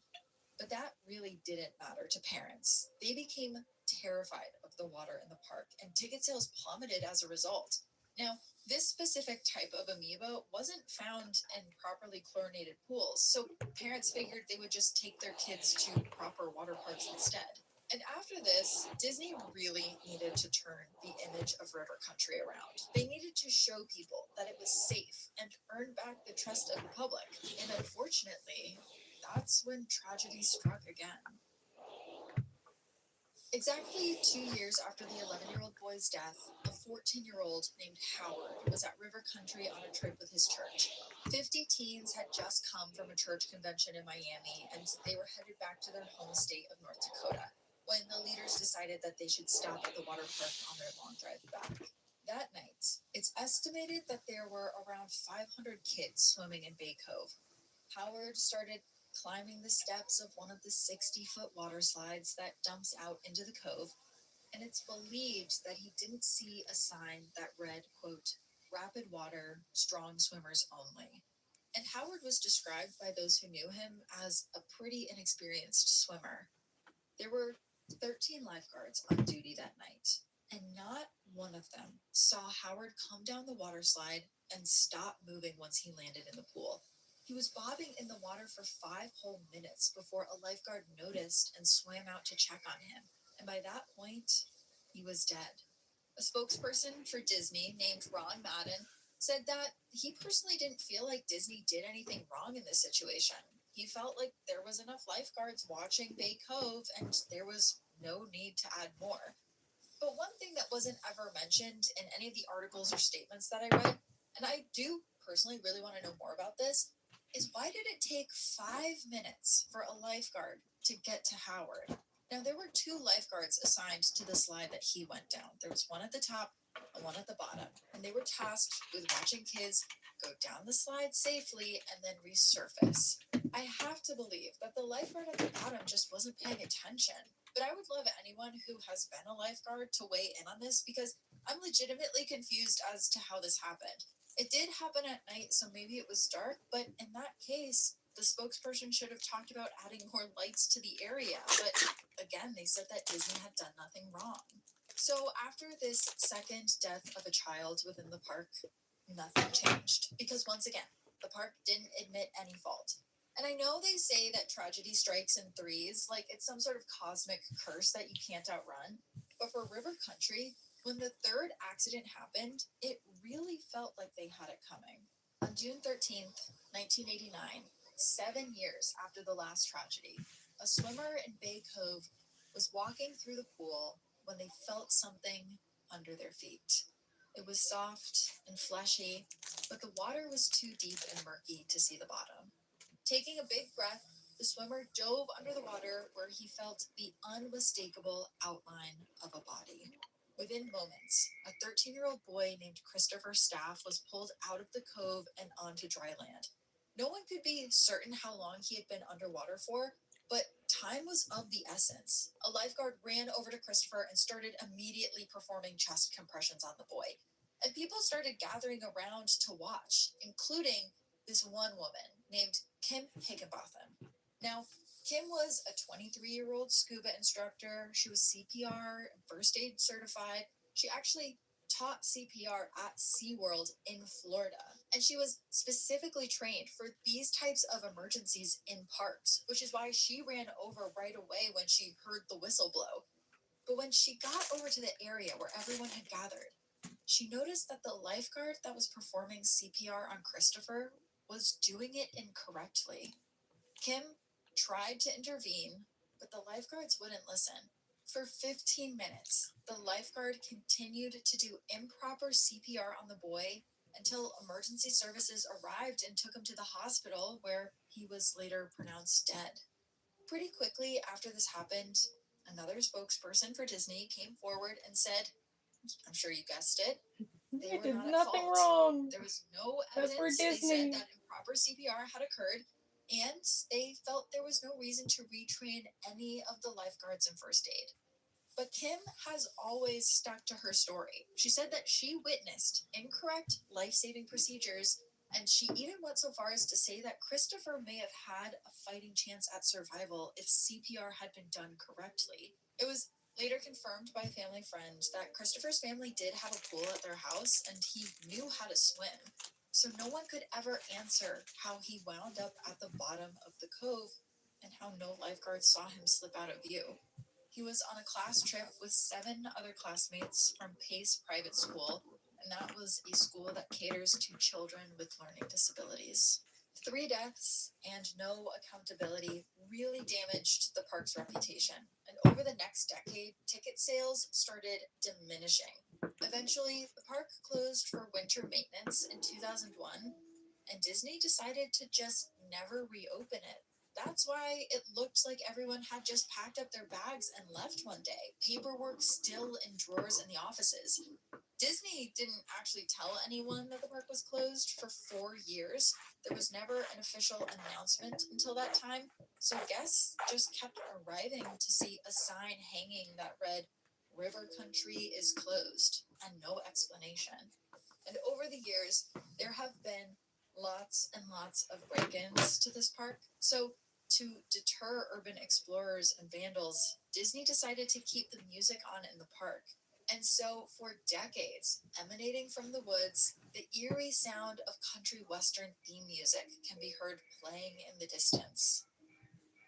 In 2019, River Country was officially demolished, and a new resort was supposed to be built, but that was also abandoned due to COVID and Disney just losing interest in the project. Though it does seem like as of October 2024, construction equipment was seen in the area. Now, according to the company, a Disney vacation club will be built on the grounds by 2027. And hopefully, the pools at this resort will have chlorinated water. We're going to head to one of the most haunted abandoned amusement parks in the world, but first, I want to take a quick detour with you to the abandoned city of Pripyat, Ukraine, to a place where few have dared to venture. For this one, we're actually going deep inside of the Chernobyl exclusion zone to check out the remnants of a small amusement park that was open for just one day and still lies abandoned. There, rusted bumper cars sit off their tracks, and a Ferris wheel sits above the trees in an otherwise post-apocalyptic hellscape. You see, on April 26, 1986, this area was changed forever when a nuclear meltdown happened during a routine maintenance test in Reactor 4 of the Chernobyl nuclear plant, which is located in present-day Ukraine near the Belarus border. There was an explosion that resulted in nuclear fallout estimated to be 400 times that of the Hiroshima atomic bomb attack from World War II. Deadly radiation covered the entire area, including this park, which was only 2.5 kilometers away from the reactor. And when you look at Pripyat Amusement Park, you may think that it was abandoned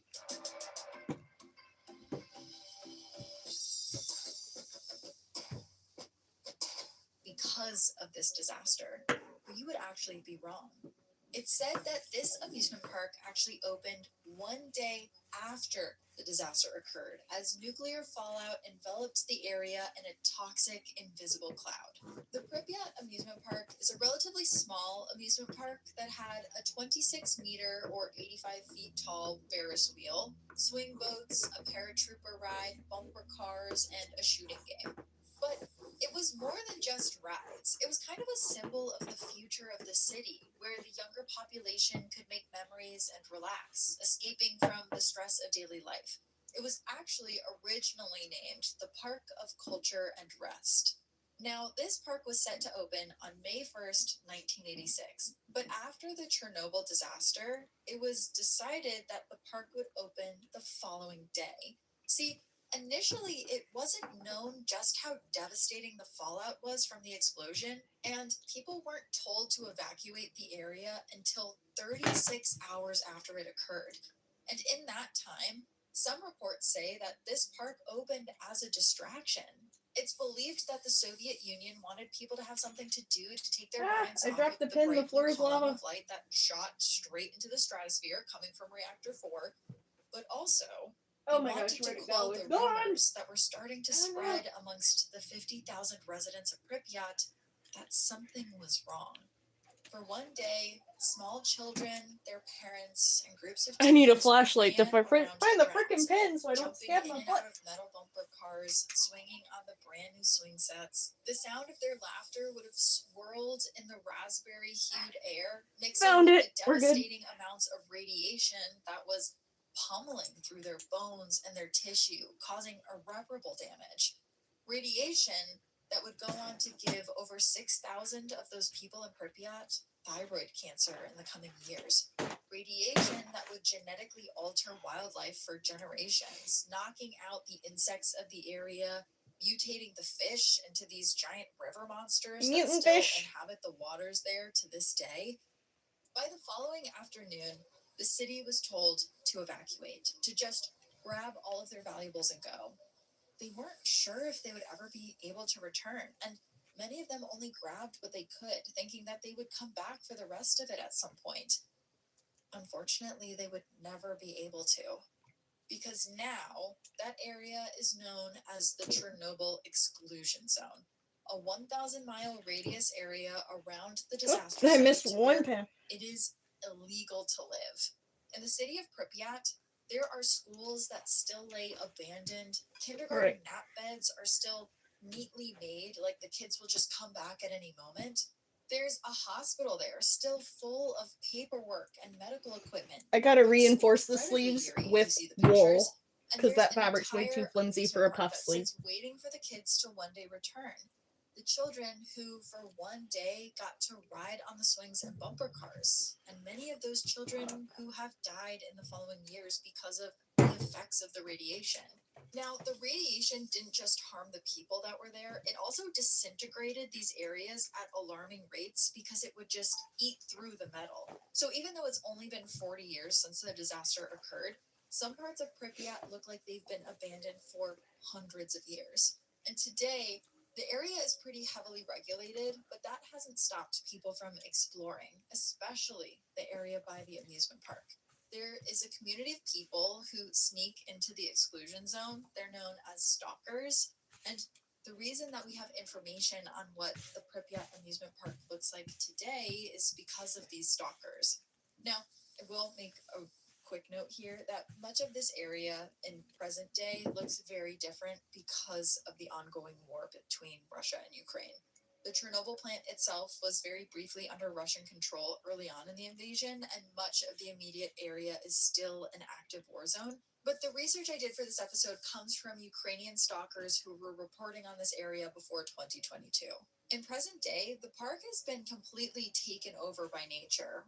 Think weeds and radioactive moss. It's considered one of the most radiated areas in the abandoned city, aside from the hospital where a bunch of radioactive clothing has been sealed in the basement. To visit this park, it's not just creepy, it's potentially deadly, but that hasn't stopped life from finding a way. Wildlife has come back stronger than before in the woods surrounding the area. There weren't wolves pre-disaster, but they have been spotted on trail cams hiding out by the swings and the Ferris wheel. There's also bears and miniature horses. But one of the most fascinating animals that has inhabited the area, especially around the amusement park, are the cats and dogs. See, when people were evacuating, they left so quickly, many of them weren't able to save their pets. It's horrible. I tear up just thinking about having to leave my dog, Fitzgerald, behind to save my family, not knowing what would happen. Nope, we're not leaving the dog children behind. We'll just waved stay. tearfully goodbye to the family cats and dogs, thinking that they may die from the radiation exposure. But here's the thing. Many of them didn't. They survived, and they adapted, and they had many, many puppies and kittens. And now, house pets have become wild again in the area, and I might add, they are thriving. These animals hunt and hide from predators just like the other. At CIT, we believe in turning ideas into outcomes, bringing goals into focus, and empowering you to achieve them.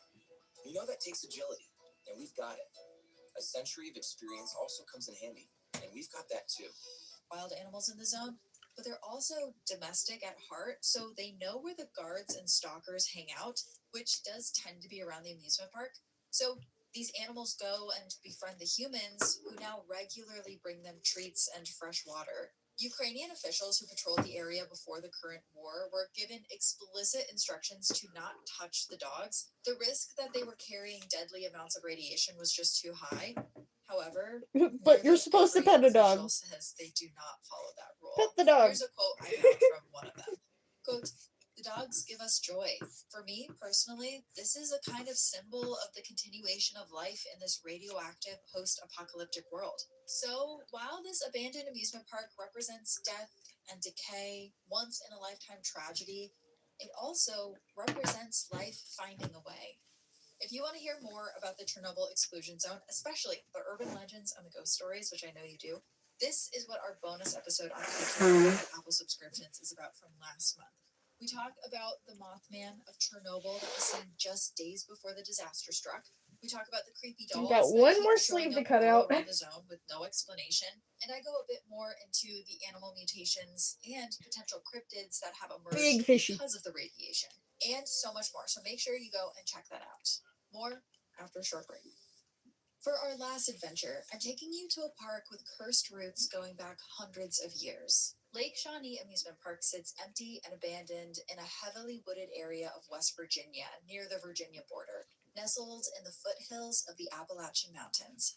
The park, like the lake Yeah, itself, maybe is not pretty go small, there? Just a couple of acres of rides that honestly look like they were built by hand. It's not even as big as a traveling carnival would be. But like most places in Appalachia, as you know from listening to this show, it's a place where rich and tragic history meets really vibrant folklore. It's rumored to be built on cursed land. And guess what? I went back through a lot of old newspapers to find the true story for you guys. And of course, we do have a couple of ghosts in this one as well. Lake Shawnee Amusement Park opened in 1926 as a playground for children led by a man named Conley Snidow. It featured swimming in the small lake, a Ferris wheel, a swing set, and a couple other attractions. There were cute little cottages that families could rent for $10 for an entire weekend. And though it was on the smaller side, the park was a hit for local coal miners and their families. And it's believed that in the 1940s, It's just not big enough over on that spot. 10,000 people visited on 4th of July weekends. The However, puff sleeves are a few huge. devastating accidents would eventually lead to the park's closure in 1966. Now, among the attractions was a spinning swinging ride located in the children's playground. It was one of the most beloved rides amongst the younger children. One day, in the 1950s, and I will say it's hard to find an exact date on when this took place, as the ride spun, a delivery truck was carrying soda and it approached the refreshment stand, trying to maneuver into a position to unload. And it seems like the driver may have misjudged the distance, or maybe he simply wasn't paying attention. But he backed the truck directly into the path of the swiftly moving swings. In one horrifying instant, a swing carrying a 10-year-old girl in a pink ruffled dress slammed into the truck. The sight was horrific. Parents tried to shield their children from the scene, but unfortunately it was too late. And then, a decade later, tragedy struck again. In the summer of 1966, an 11-year-old boy was dropped off by his mother, who told him that she would come pick him up by the end of the day. She watched as he excitedly ran off towards the pool, where dozens of children were laughing and splashing around to watch of a few lifeguards. And she returned that evening, expecting her son to be waiting by the exit gate of the park, but when she got there, he was nowhere to be found. And reasonably, she began to worry. So she parked her car and she went to go search the grounds for him herself. And she went to the last place she saw him, which was the swimming pool. But now it was completely empty. Even the lifeguards had gone home for the day. But there, floating lifeless in the water, was the body of her son.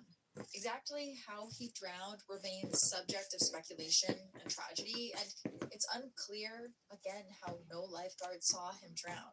The most commonly repeated story here is that the boy's arm somehow became trapped in the pool's drainage pipe, and it pinned him beneath the water. He may have been down there for hours without the lifeguards even noticing, before he finally surfaced after everyone had already left. It's believed that at least 4 other children were killed at the park before it closed, including a 3-year-old girl who was crushed by a lift, though information can be hard to find on these deaths, even as I scoured through old newspapers. But for how many children died on the grounds in such a short period of time, people started to wonder if the whole area was somehow cursed. Conley closed the park in 1966, and it was eventually bought by a man named Gaylord White. Got a huge problem this morning. Gaylord? Clock. Sorry, I could not ignore that. 80s, but it was closed again after just 3 years. I gotta 2 years sharpen my later, scissors. he was out I got this for excavating the Christmas. land Let's see how it when goes. He noticed something in the dirt below his excavator. There were bones everywhere, thousands of them. The bones looked old and worn, and they weren't in caskets or near graves. Also, around the bones, he started finding clay pots and arrowheads. It seemed like he had stumbled upon a Native American burial ground. And this is when people really started talking about a supposed curse on the land near Shawnee Lake. But I wanted to look into this more because people are quick to say, oh, it was built on a Native American graveyard and that's why it's haunted. And I actually find that to be kind of annoying, and it's this trope in horror movies that I think is used too much. So I decided I needed to get to the bottom of this. And, well, I found out it is true. The land that Shawnee Amusement Park sat on is actually a Native American burial ground, but it's a little bit more complicated than the local legend suggests. So the Shawnee Native Americans lived on this land as early as 1000 AD, and yes, their remains are scattered all over the area. But the bones found near Shawnee Lake are a little bit more tragic. See, these bones were all dated to around the same year, 1282, and they all belonged to children. 3,000 of them, to be Let's see how that exact. does. These remains all showed disease that caused bones and dental deterioration. So these kids had all died from the same illness in what seems to be the same year or just a few years. So technically, the idea that this is a big Native American burial ground isn't totally unfounded, but I will just add here, it's a big Native American children's burial ground, which feels way worse in my opinion.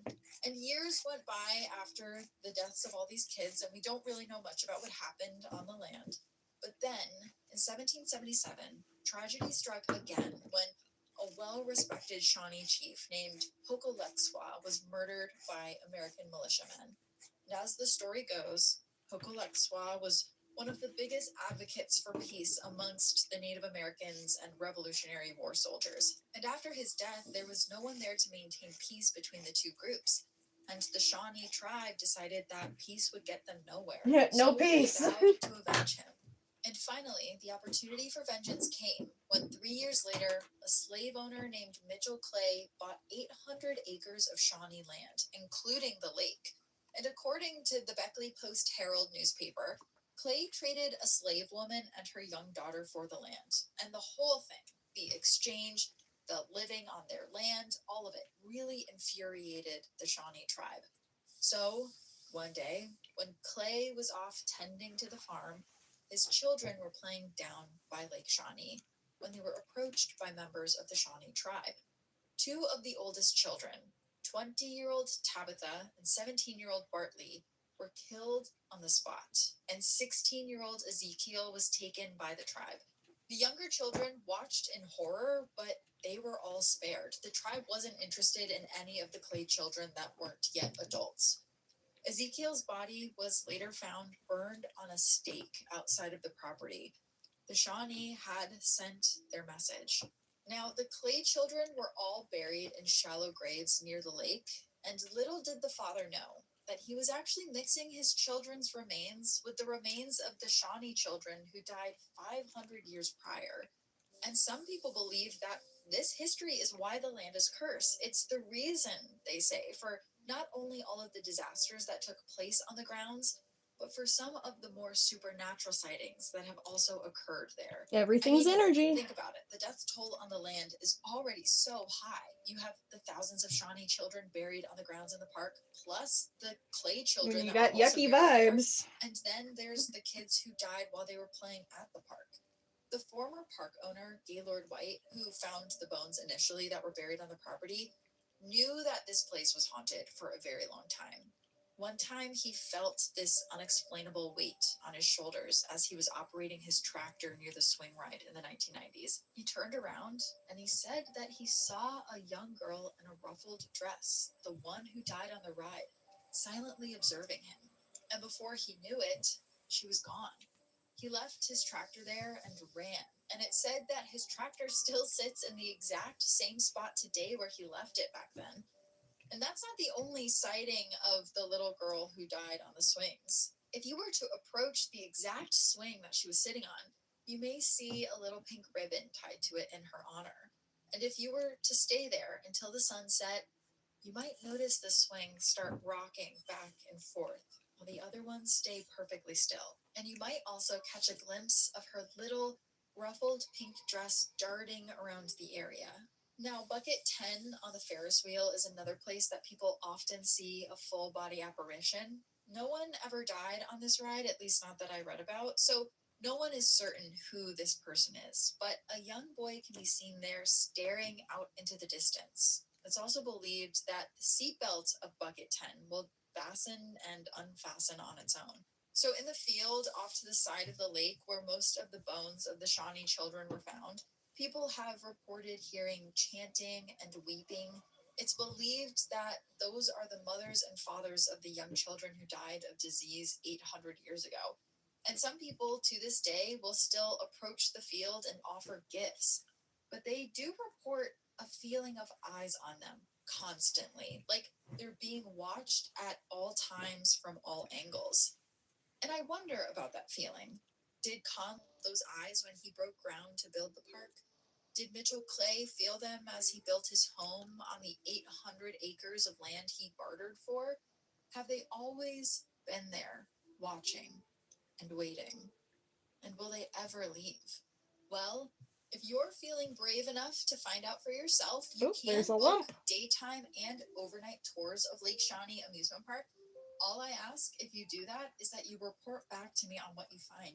Obviously, I need to hear all about it. Please do not try to go to the other parks I talked about in this episode. Disney is honestly already mad at me enough, and you should not go into the Chernobyl exclusion zone for, well, Any what reason. I believe are obvious reasons. But do you have any abandoned scary places near you, amusement parks or otherwise?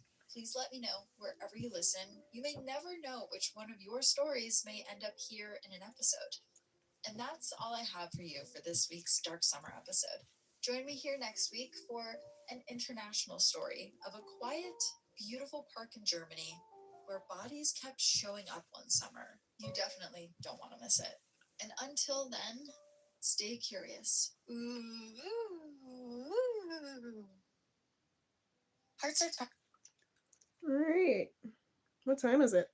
Oh, I still got about an hour before I have to help make dinner. So, more true crime. Why did you keep your daughter in the room? Mr. Wiley has no comment. We haven't had time to discuss the charge. We haven't even seen them. The girl reportedly was still wearing diapers. Social worker discovered the case 2 weeks ago. For social workers at the Los Angeles County Welfare Office, Wednesday, November 4th, 1970, started off just like any other day. They answered phones, processed and filed paperwork, and made referrals. But that afternoon, when the door to their office swung open, it would stop everyone in their tracks. It wasn't the woman that appeared in the doorway that shocked them. It was the little girl standing next to her. The young girl's appearance went so beyond disheveled that at first glance, social workers believed she was homeless, but that wasn't the case at all. The little girl's story would go on to make news as one of the worst cases of child abuse in U.S. history. Nobody had seen anything like it. And the more everyone learned about her and her life, the sicker they got. Few stories have captured both public and scientific attention like that of the young girl you're going to hear about today. I'm Brooke. Thanks for tuning in to Armchair Investigator.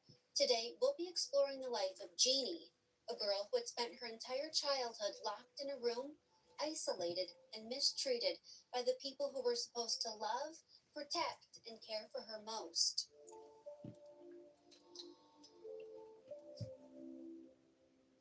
The girl standing in front of social workers appeared to be about 6 or 7 years old, walked hunched over, and held her hands in an odd position. They described her movements as almost rabbit-like. For being so young, nobody could believe how withered and haggard she looked. It was clear that the girl had a host of medical concerns, and besides making a few jumbled noises, she was mute. She was also incontinent, unable to fully focus her eyes, couldn't extend her arms, and was seemingly unable to perceive hot or cold. The girl had almost 2 complete sets of teeth, a condition known as hyperdontia. This made it difficult for the girl to not only chew, but swallow, resulting in a constant stream of drool trickling from her mouth. Not only that, everyone was shocked to learn that the girl, who appeared to be about 6 or 7, was actually 13 years old, and she weighed just 59 pounds. All right, let's move you over to the machine. The social worker's We gotta start running sewing. mother happened by accident. Her mother, who had cataracts and used a walking stick to get around, was looking for the department that dealt with services for the blind when she accidentally entered the wrong office. The mother's decision that day may have been the one thing that saved Jeannie her life of unimaginable hell. I first learned about Jeannie years ago. Her story was so tragic that it burned a permanent spot in my memory. And after today's story, you'll understand why. Now, the world came to know her as Jeannie, but that wasn't her real name. It was a name given to her in the 70s to help protect her identity. Her birth name, which is Susan, was released to the public many years ago, but I'm still going to be referring to her as Jeannie throughout the video. You see, even though Jeannie's mother, Dorothy Irene Wiley, better known as Irene, was there to inquire about applying for a disability pension, all that was put on the back burner as social workers fixated on the young girl. Her condition was so bad that she was immediately taken to Los Angeles Children's Hospital. Authorities conduct an emergency home search at the Wiley residence, and what they discovered was more disturbing than anyone could have possibly imagined. For 13 years, Jeannie had been kept in almost total isolation in a small, dark room. She was never socialized with, had never received an education, and was never given love, affection, or any type of human stimulation. In place of all the things children need to thrive, she instead experienced sensory, cognitive, and emotional deprivation. And I don't say this lightly when I say that nearly everyone who went on to work with Jeannie and help her was scarred in some way, shape, or form by her story. Jeannie's father, if you can even call him that, a man named Clark, would keep her in homemade straitjackets chained to a potty chair during the day. And at night, she was wrapped in a sleeping bag and chained inside a crib that had chicken wire fastened around the top and sides. Jeannie was left in dirty diapers for days at a time. And because she spent so much time strapped to the potty training chair, she had a thick callus all the way around her bottom. Because her father didn't like noise, he would bark at her like a dog or hit her with a piece of wood if she made so much as a peep. He covered the windows in Jeannie's room with aluminum foil to block out the sun. Officer Frank Lindley said the room was as dark as a coal mine at midnight. Just seeing Jeannie's bedroom was all police needed to see to arrest Clark on charges of child abuse. Mr. Wiley, why did you keep your daughter in a room? Mr. Wiley has no comment. We haven't had time to discuss the charts. We haven't even seen them. Jeannie's story spread like wildfire. She was being compared to the wild child found in southern France in 1800, who would come to be known as Victor. You see, Victor had emerged from a nearby forest, and villagers believed the boy to be about 12 years old. His food preferences, his lack of speech, his animalistic behaviors, and scars on his body indicated that he had been in the wild for most of his life. Victor presented a unique and rare opportunity. He gave those around him a chance to see human nature stripped of society and culture. Alright, I'm gonna As you can pause that while I sew so I'm not making a bunch of noise over her.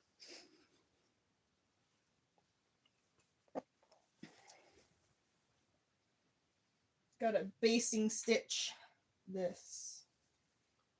There we go. Basting stitch for the sleeves so that the wool and the pretty fabric are together as one.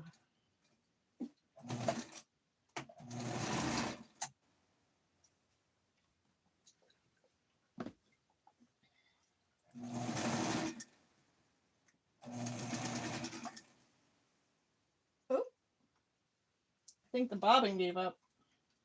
Where's my stick? There we go.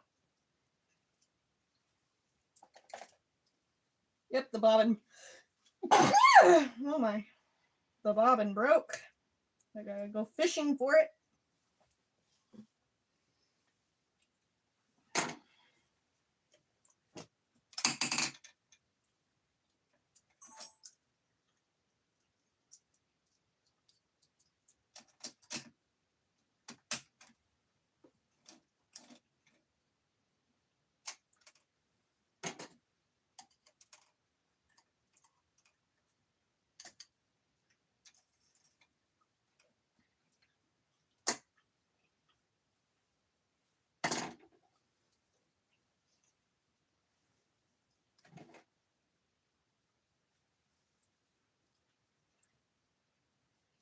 I'm gonna loosen the thread tension too.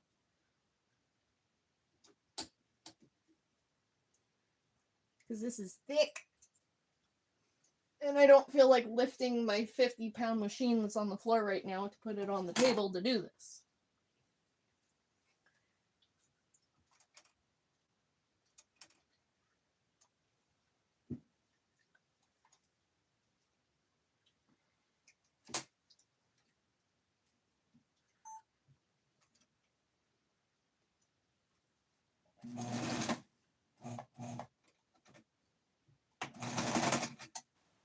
Why are you angry at me? Yeah, my Bernina does not like this fabric. I might have to bring Bluebeard up. Bluebeard's my industrial machine. I gave him a funny name because I felt like it.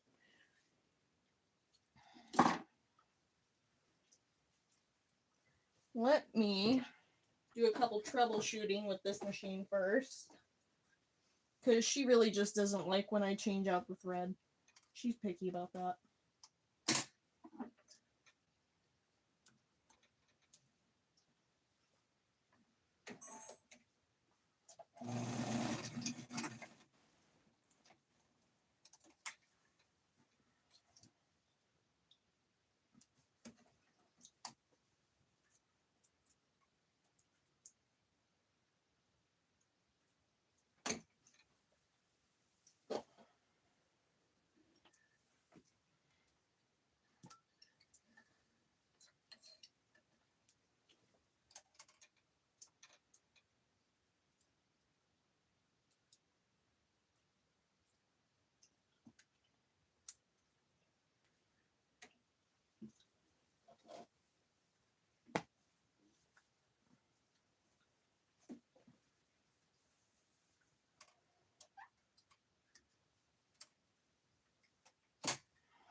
Oh my gosh, you're angry. I know. But why is the question.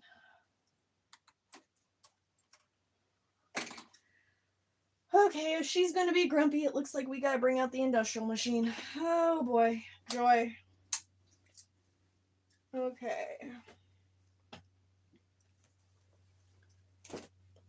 Gotta slide you back over this way. And we'll put the true crime back on while I get the industrial machine setup. Imagine this wasn't something that most researchers got the chance to study, as it was a situation that no one would set out to create on purpose. I think it's hard to get an idea of how the boy truly looked and behaved. And if you're like me, you might be conjuring up images of Mowgli from the Jungle Book. But I want to read you an excerpt about his description when he was taken to the National Institute for the Deaf and introduced to its director. The new pupil was a raging, spitting, snarling, filthy savage, defecating where he is, urinating where he is, biting, covered with scars, long hair, blotted, yellow teeth, long fingernails, a savage. The director had never seen anything like that in his life. Now that researchers had the opportunity to see how a human would behave when stripped of society and culture, it begged a new question. Could you civilize a wild child? Some doctors believed that Victor was profoundly and intellectually delayed from birth and unable to learn, while others thought that Victor was delayed because of his years of living in the wild. A doctor by the name of Jean-Marc Guittard believed that he could civilize Victor. He would go on to journal about his work with the boy, and it would become one of the most documented cases of wild children throughout history. But what happened to Jeannie? How did she end up in such dire circumstances at the hands of her parents? It's not as if Jeannie crept out of a forest. In fact, she was raised in a quiet suburb of Temple City, California. As is often the case with stories like this, in order to get the full picture, not only do we have to go back to the beginning, but in Jeannie's situation, we have to go back even further.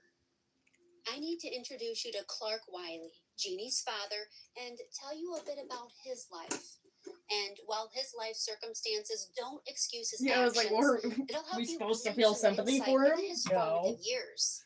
Clark Wiley was actually born Pearl Wiley on March 29th, 1901 in Oregon, and for the first few years of his life was raised in brothels ran by his mother. His father wasn't in the boy's life. Pearl was often teased because of his more traditionally feminine name, and he spent a lot of time alone. Two things that he grew to resent his mother for. For years, Clark bounced between foster homes in the Pacific Northwest. When he reached adulthood, he legally changed his name to Clark and would go on to develop a relationship with his mother. But the things that he had witnessed and endured in childhood had had such a profound effect on Clark that for the rest of his life, he'd fixate on his mother.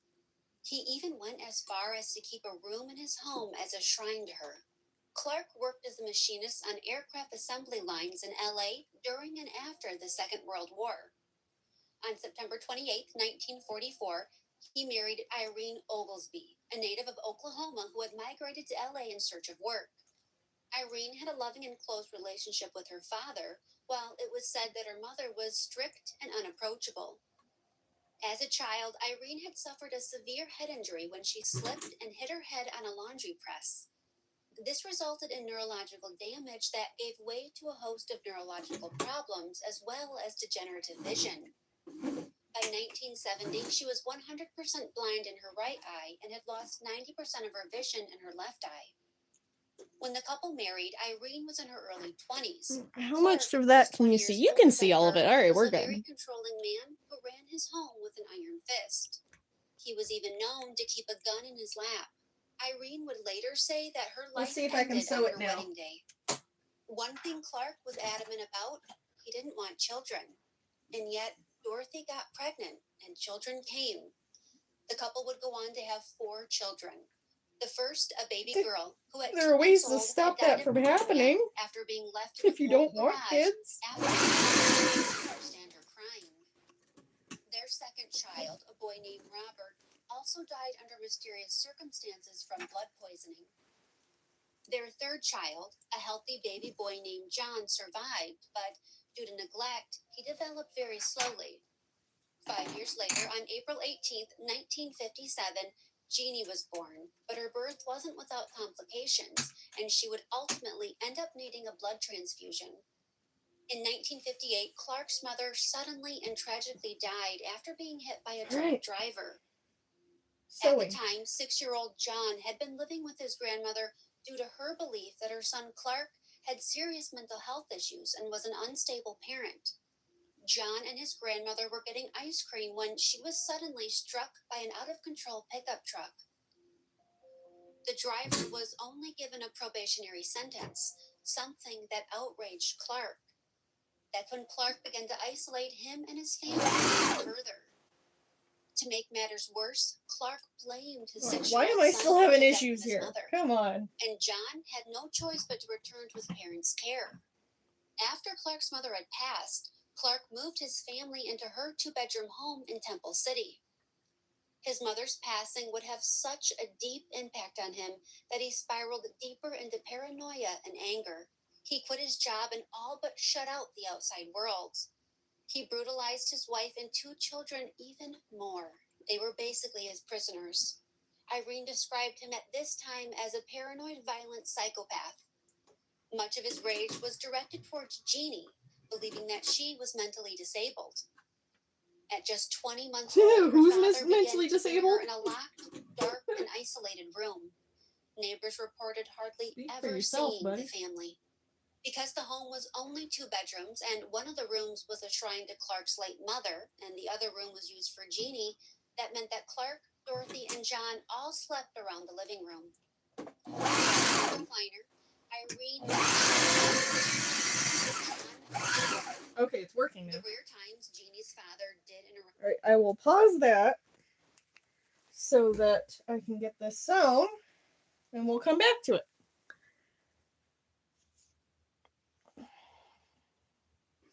I need to put my reading glasses on. No wonder I was having trouble seeing the eye of the needle. Might help if I wear my reading glasses.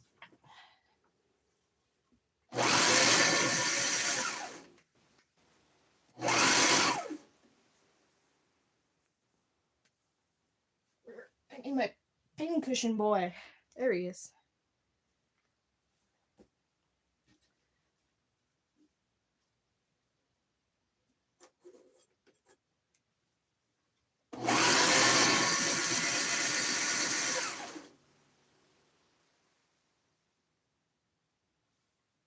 Gotta loosen up the thread tension a little more. I didn't think it would be so tight.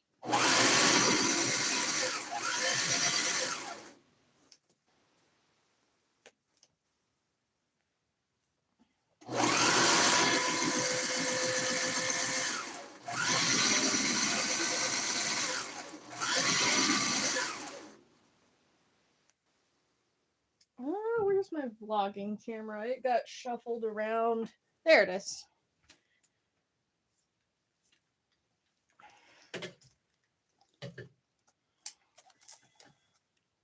What was that noise? No, he's just standing there.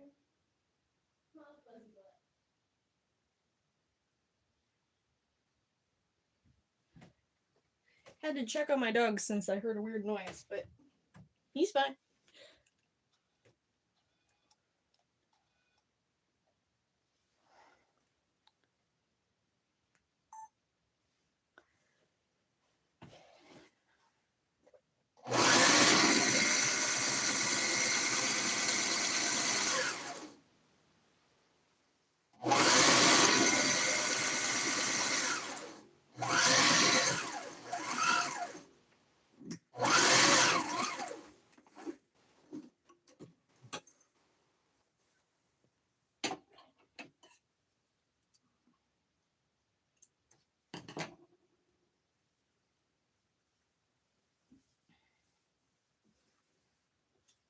Get back here. Where are you?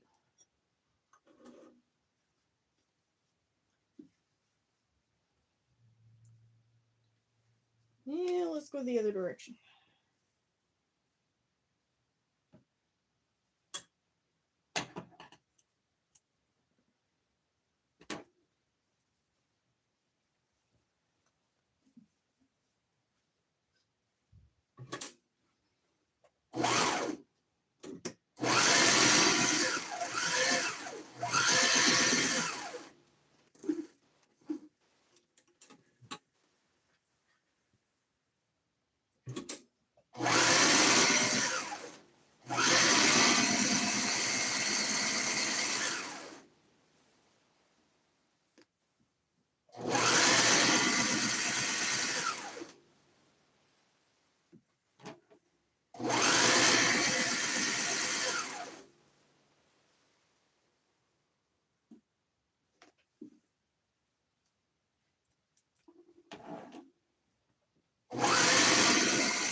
it's still being finicky on this machine.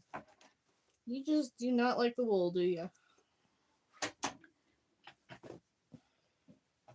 Alright, that is one wool sleeve. Basted. Number 2.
Oop, I'm not even stuck in the fabric. Dang it. You were supposed to stay down in the fabric, you stink.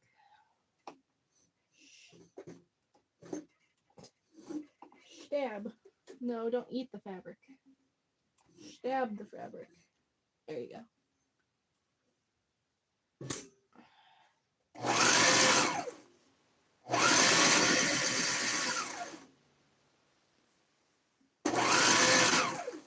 Did the bobbin just break? I don't like that noise.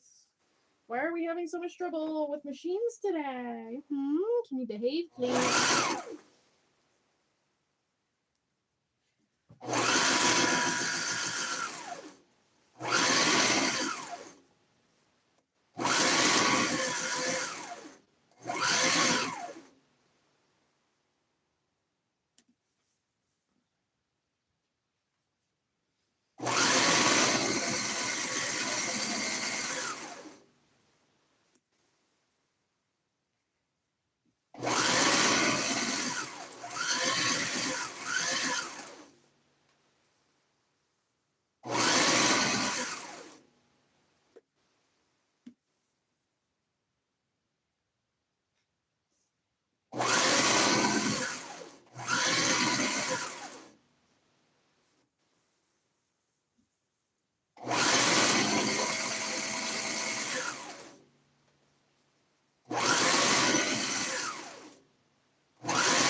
Alright, that is 2 sleeves. Now my question is, can I sew the bodice on my Bernina without it freaking out? Because it's not wool.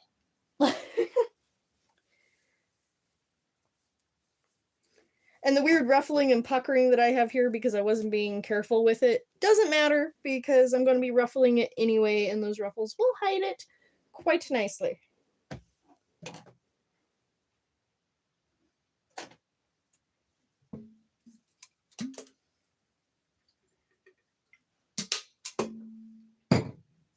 All right. What time is it? I have about a half hour. I will put the true crime back up while I set up the Bernina machine again to see if it can handle the bodice on its own. Interact with her, it was to bark or growl. He forbid anyone from talking to her, and her arms and legs were almost always restrained due to the straitjacket You can't see that. for her, and the fact that she was almost constantly strapped down to a potty training chair. She virtually couldn't move anything except her hands and feet. There were very few actual words spoken to Jeannie. Outside her room, everyone had to whisper, making it so that she was barely even exposed to hearing other people talk. Most of the time, her father took to terrifying her by standing outside her door and growling like a wild animal while clawing on the door. Talk about being absolutely petrified. Jeannie's visual senses weren't stimulated either. Because the only place she had ever known was her bedroom, she couldn't focus her eyes beyond 12 feet. Her eyes literally had no need to be able to see long distances. Her room was the only thing she knew. Once in a while, Jeannie was allowed to play with 2 plastic raincoats that were hung in her bedroom. And sometimes she was allowed to look at the TV guide or play with bare spools. Jeannie was fed mainly a liquid diet and was given very little to eat. Baby food, cereal, and on occasion a hard-boiled egg. Clark demanded that Jeannie be fed quickly and in total silence by her brother, so that contact with her was kept to a minimum. If she choked or spit out her food, it was rubbed in her face. Some experts believe SA may also have been involved due to Jeannie's inappropriate behavior towards older men. Having also endured abuse at the hands of her husband, stricken by fear and poor eyesight, Irene finally mustered up the courage to flee in 1970 and walked into a Los Angeles County welfare office in hopes of receiving some type of disability pension and assistance. That's when a child abuse case was immediately opened against Clark and Irene. But Clark would never face justice for the horrible things he had done. On November 20th, 1970, the first day of his trial, he shot himself, leaving behind a note at his feet that read, "The world will never understand," along with clothes for his funeral, a second note for his son John that said, "Be a good boy, I love you," and $400. The charges against Irene were dropped after it was discovered that she, too, was a victim of Clark's abuse and suffered from mental illness.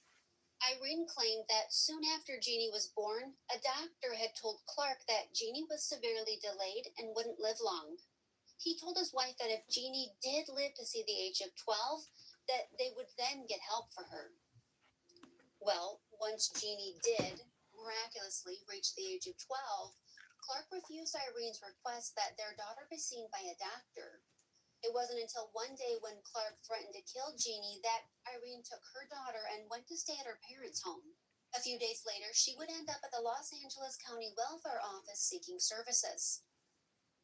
After being taken to UCLA's Children's Hospital, Jeannie became a ward of the state.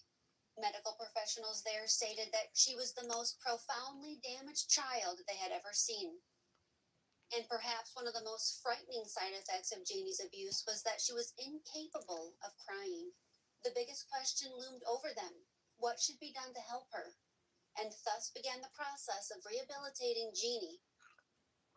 The National Institute of Mental Health had agreed to fund a scientific project on her.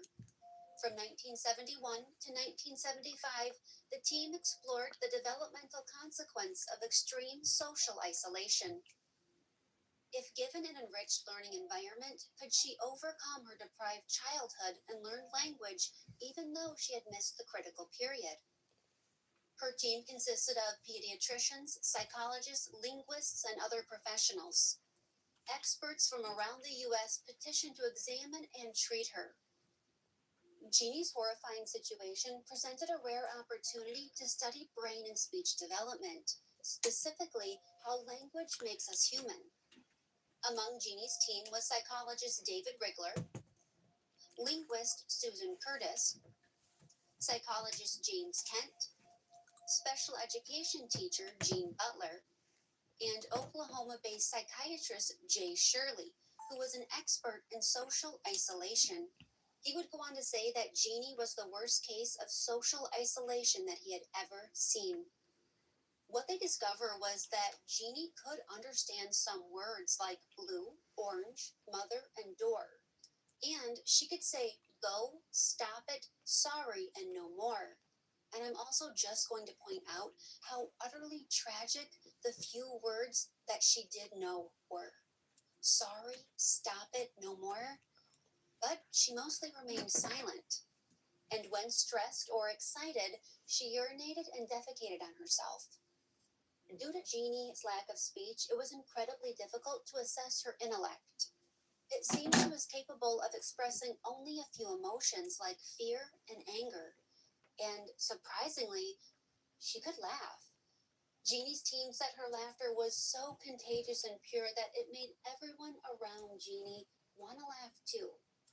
We all know somebody like that whose laughter is just so contagious and it just is good for the soul. And everybody said that Jeannie's was like that. Sadly, Jeannie always expressed her anger inwardly towards herself. She would scratch her face and arms, yet still never utter a sound. Jeannie's team worked on finding healthier ways for her to express her anger outwardly. They basically showed her how to have tantrums, how to slam doors, throw things, anything so that she wasn't hurting herself. Susan Curtis, a linguist on Jeannie's team, said, language and thought are distinct from each other. For many of us, our thoughts are verbally encoded. For Jeannie, her thoughts were virtually never verbally encoded, but there are many ways to think. She was smart. She could hold a set of pictures so they told a story.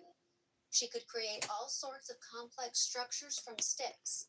She had other signs of intelligence. The lights were on. During this time, there was a heightened increase in the scientific study of language.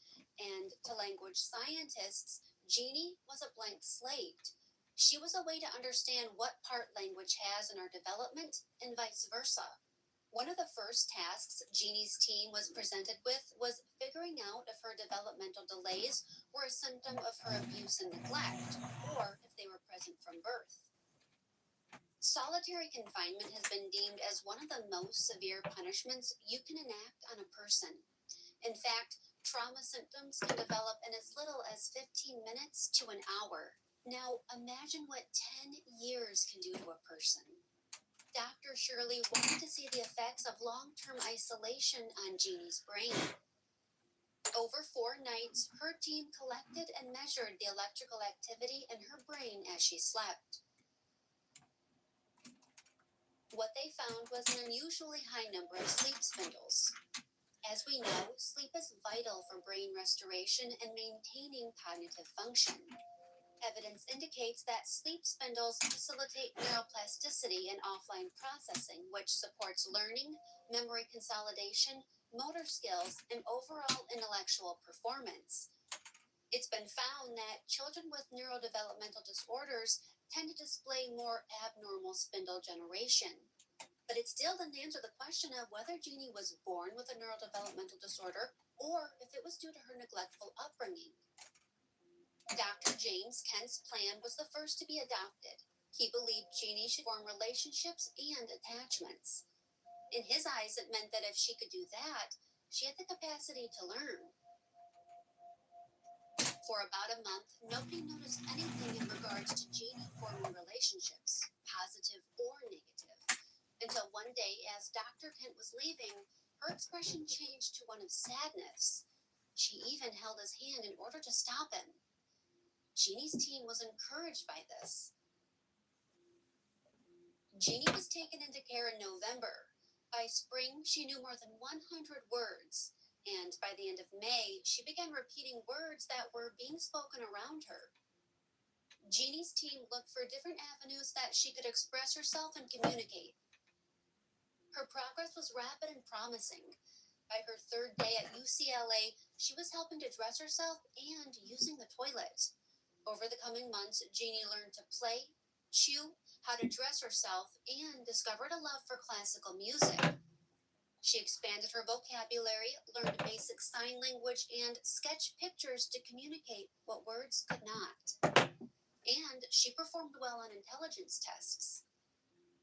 In some areas, she gained a year development over just a couple of months. She was able to bathe herself to the same level as a 9-year-old. And yet, in some areas, her progress was much Okay, slower. we're getting better. She was still Just gotta chewing food troubleshoot at the this level thing. of a 1-year-old. She's so old and Jeannie picky. developed a love for shopping, colors, and collecting plastic beach buckets that she would keep by her bed. Her team noticed that she loved anything plastic. They attributed this to the 2 plastic raincoats she was allowed to play with, almost as if plastic equaled play for her. Jeannie understood the notion of object permanence, the idea that something still exists even when it remains unseen, unheard, and untouched, something most children develop by the age of 2. This concept is best seen in a game of peekaboo. It's why babies are so surprised and delighted when things come back after being out of sight. Jeannie also grabbed the notion of deferred imitation, the ability to mimic behavior that she'd seen at an earlier time. For example, barking like a dog that she had seen earlier in the day. She was even beginning to grasp the idea that people had different viewpoints and different ways of thinking. Her team began to believe that she could make a full recovery, but none of them could agree on a course of action. Should her therapeutic interests come before scientific research? It was argued that any scientific findings could help benefit deprived children in the future. Oh, I stayed recording on my YouTube camera the whole time there. Oops. The teenager learned to talk.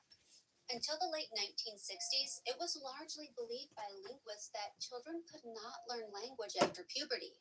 Noam Chomsky, who's been called the father of modern linguistics, believed that we as humans acquire language not just because we're taught it, but because it's baked into our genes. He believed that our ability for language wasn't just due to nurture, but also nature.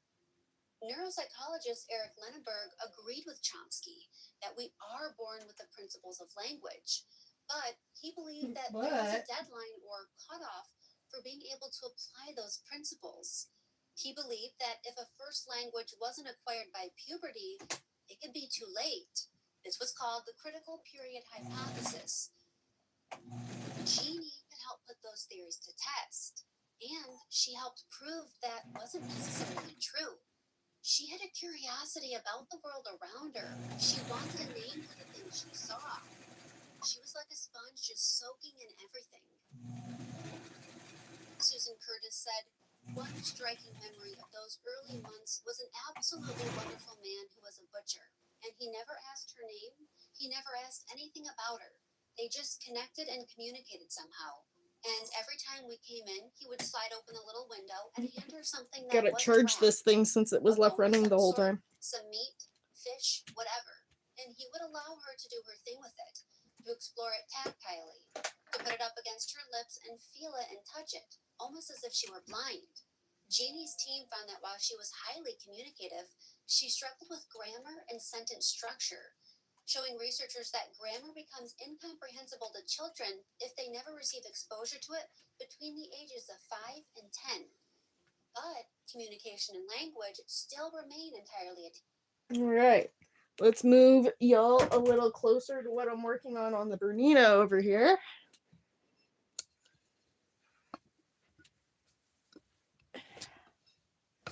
Boop. Will it stay? No, it's trying to fall over. Hang on.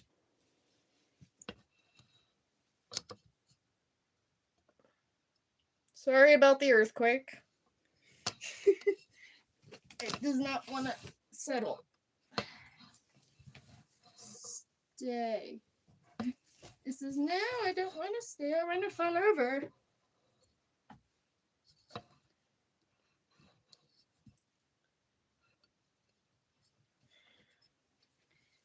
The weight on my tripod is not doing its job. There we go. I found a good spot finally. All right, let's sew a bodice.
All right.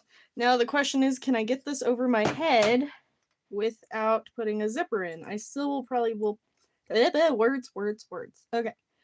I'm very distracted by that piece. I probably will not be able to get this on over my head. And I was already planning to put a zipper in there.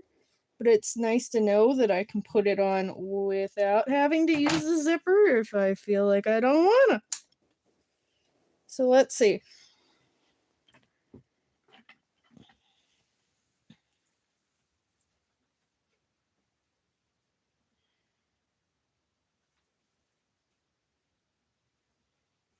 Well, firstly, I gotta cut open the head hole a little bigger.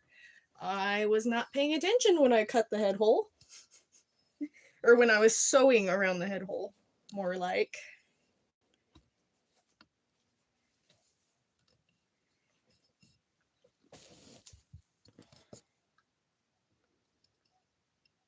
Can you stay? My tripod keeps trying to fall now that I keep moving it.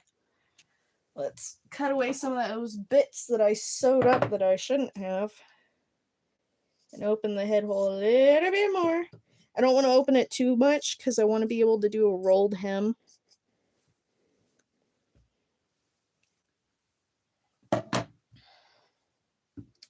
We can go ahead and put the true crime back on. I have 15 minutes before I have to leave and go make dinner. Attainable. Jeannie could construct simple phrases to express what she wanted or was thinking, like applesauce by store. But she was unable to put the words into a properly structured sentence, like let's go to the store and buy applesauce. Jeannie would even go on to describe in her own words the abuse she endured. Father hit arm, big wood. Jeannie cry, not spit. Father hit face, spit. Father hit big stick. Father is angry. Father hit Jeannie big stick. Father take piece wood hit, cry. Father make me cry. Because Jeannie didn't have the ability to form more sophisticated sentences, it demonstrated that language is different from thought. For 4 years, Jeannie became the center of the researchers' lives, but this presented in itself an ethical issue. How far should a relationship go between researcher and subject? Jeannie would go on to live with members of her team, leading to what many felt was a huge conflict of interest. In 1971, Jeannie went to live with her teacher, Jean Butler, who obtained permission to bring Jeannie home with her for socialization purposes. It was there that Jeannie's body began showing signs of puberty, an indication that her health was improving, and the atrophy in her leg muscles had begun to reverse as she was finally allowed to run and play. Soon, however, Jean began turning away the other members on the team from visiting Jeannie, claiming that they were subjecting her to too much. Jean applied to be Jeannie's foster parent, but ultimately was rejected. Jeannie's team would later accuse Jean Butler of trying to become the next Anne Sullivan, the famed teacher most known for her work with Helen Keller. Jeannie then went to live with another member of her team, family therapist Dr. David Rigler. I can get it on And over this seemed to be a good without fit for her. the zipper. They wanted to give her stability, routine, a family environment, and welcomed other members of the team to visit her. Dr. Rigler recalled a time that particularly stood out to him. One time, a father and his young son, who was carrying a fire truck, passed by them. They passed, and then they turned around and came back, and the boy, without a word, handed the fire truck to Jeannie. Dr. Rigler said, "She never asked for it. She never said a word. She did this kind of thing somehow to people."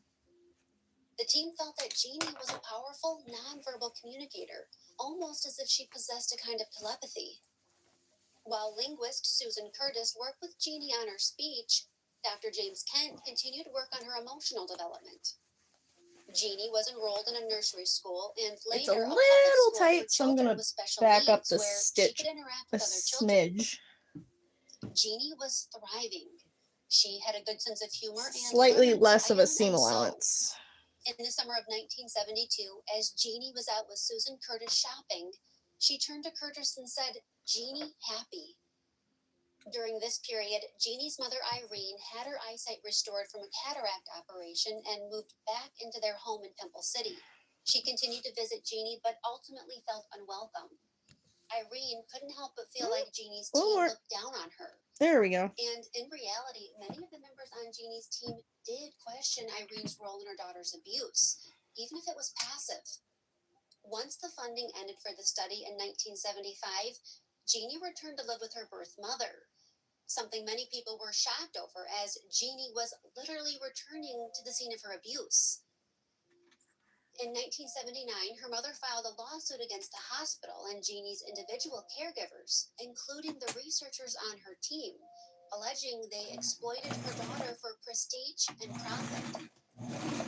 The suit was settled in 1984, and Jeannie's contact with her team was all but severed. When her mother found life for Jeannie too difficult, Jeannie was placed in foster homes, a decision that proved disastrous.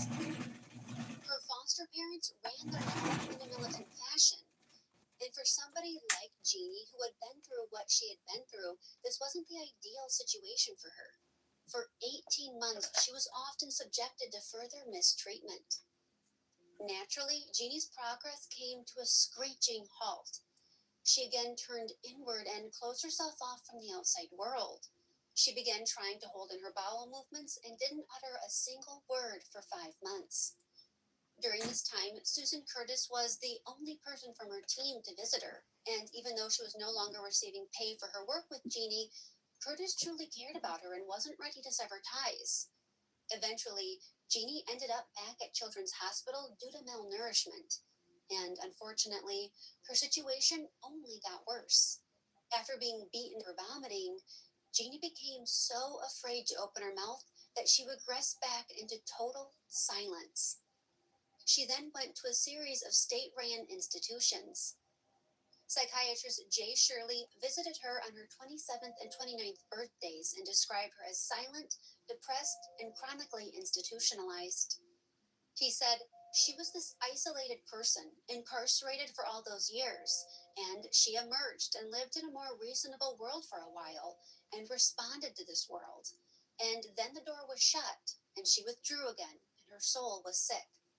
Jeannie's brother John would go on to live a very different life from Jeannie, but it wasn't without difficulties. John, too, had been a victim of his father's abuse. He said, my house was like a concentration camp. I never knew what normal was. He would spend his life trying to cope and recover from the trauma he had endured. In 2008, he told ABC News, I was left out in left field, and no one came to my rescue. John last saw his sister Jeannie in 1982.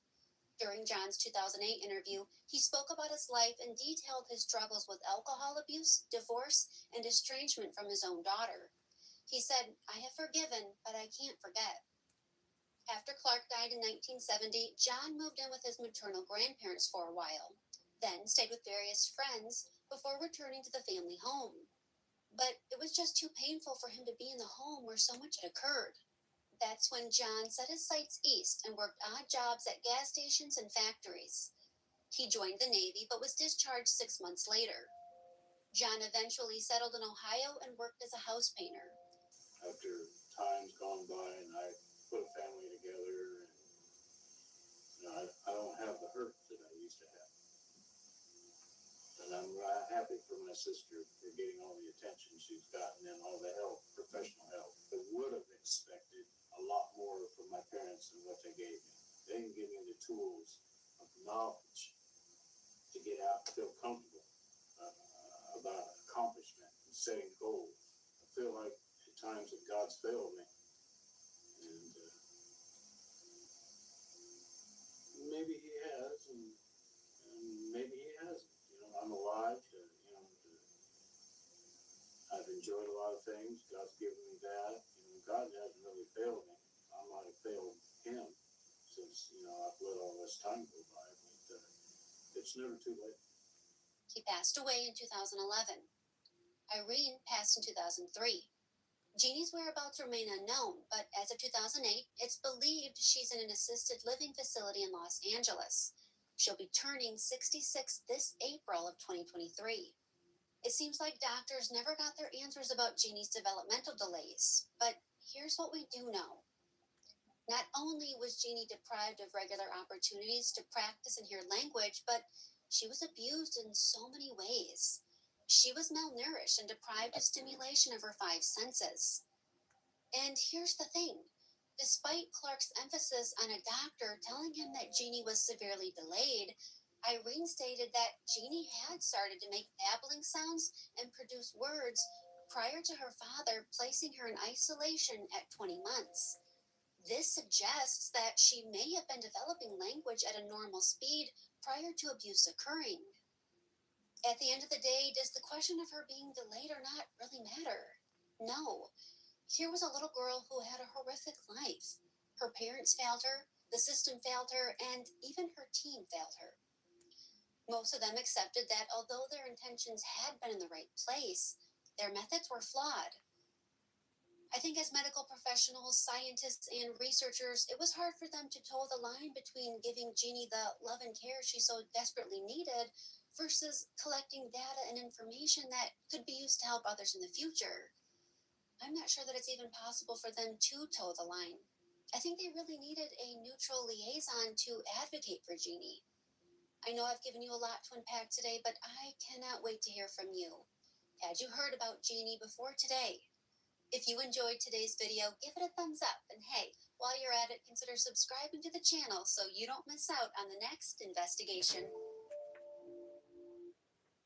All right, I think I'm just not gonna start another one. Yeah, I got 5 minutes. So I'm gonna finish what we got going on here.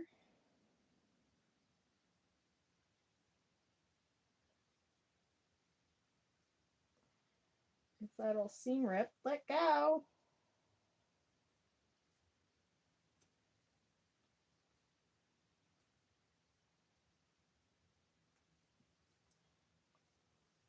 That's where I backstitched. That's why it's being so stubborn. Let go.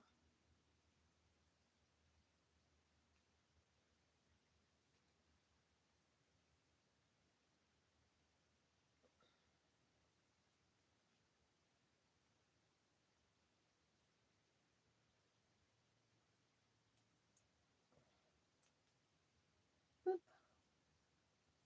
Last little bit. Let go. Let go.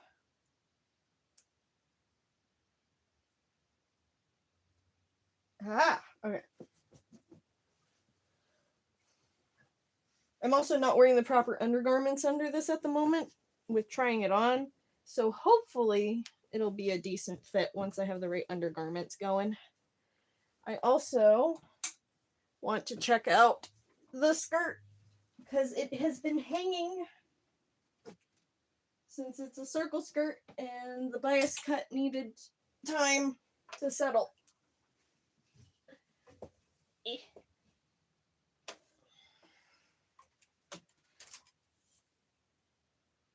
I'll get y'all to where you can see it in a sec. Hang on.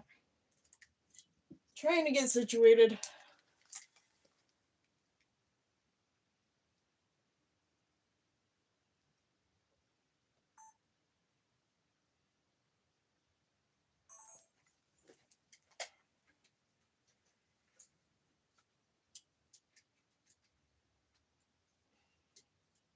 Okay.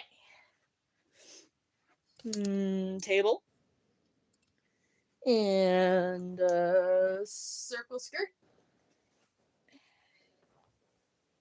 And I need to figure out how much of the hem I need to adjust. What has dropped?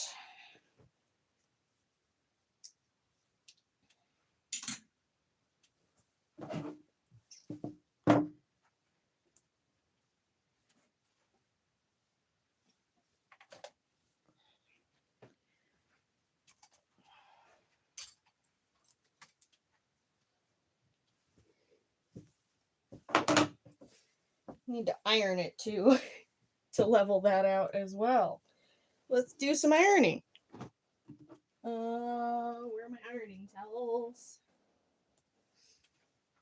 Oh, and all this white haze on the table. I don't know who else has heard me talk about this, but this is from the moisture from the iron soaking up into the wood. If I go over this with a hairdryer really, really close to it and just dry out the moisture, this fogging should go away. But I'm not super worried about it because this table is actually garbage. I picked it up off the side of the road. And it was already beaten all to hell, like these scuffs and this scuff. So I was like, hey, that's a perfect work table for me. I can beat the hell out of it and it'll be fine because it's already a hot mess. Although I do plan to do some treatments to help fill in the really deep gashes and also let up some of the fogging from my ironing.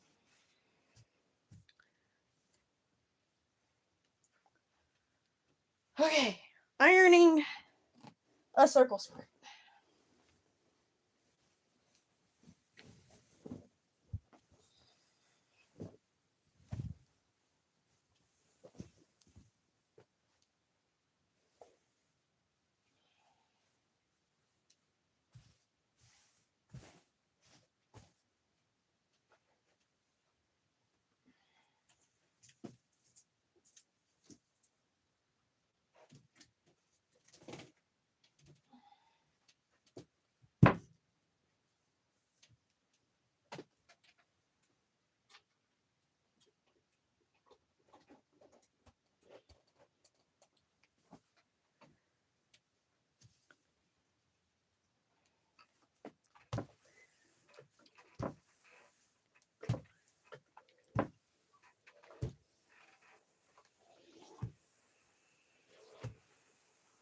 Would you stop doing droplets, my dude? Just iron the skirt. Stop barfing on it.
Ah, well. Oh man, I had thought of something that I wanted from that store. What was it? I just got texted that we're having dinner late. Because my mom's going to the store.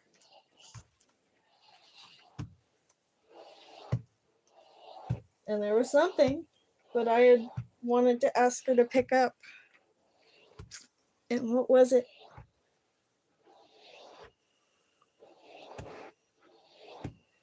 Oh, I'm blanking.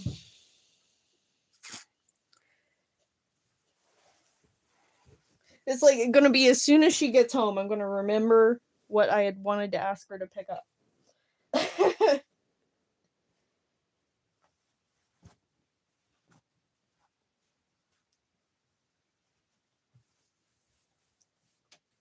I like this setup. I keep curving the waistband of the skirt around the corner of the table, and it just gives me a nice, smooth surface to iron.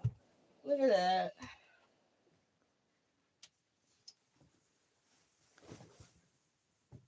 We are almost done. Got this last little section here, and then I gotta see what section of the skirt dropped on the bias so I can cut that. I think I already adjusted the waistband. I gotta double check.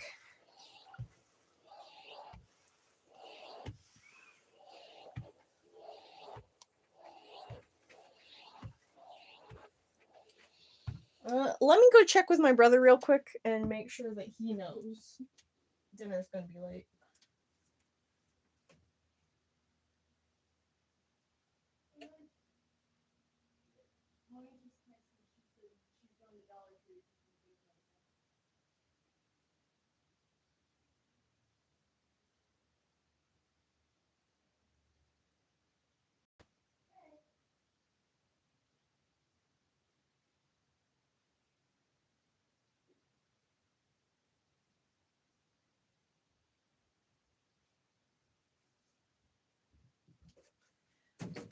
Okay, nothing there.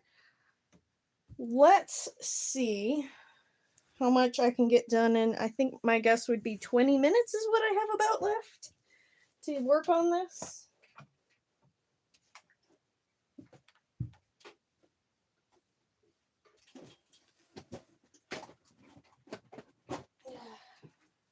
Get the iron out of the way.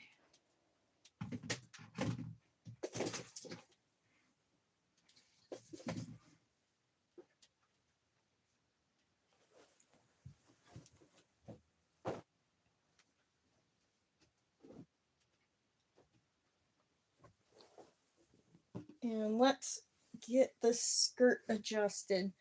Firstly, I gotta check and see if I can get it over my hips. The last time I tried, it would not come up over my hips very easily, and I had to wiggle. Yes, I adjusted the waistband, and now I do not have to wiggle. It actually comes up over my hips just fine. And then the waistband of the apron will help take in the waist once I get the dress on. So that is not a problem. The waist measurement shouldn't be an issue. Okay. Circle skirt. Fold it in half. Let's see if I need to cut anything to make it even. Is this side halfway too? It is not. Even out.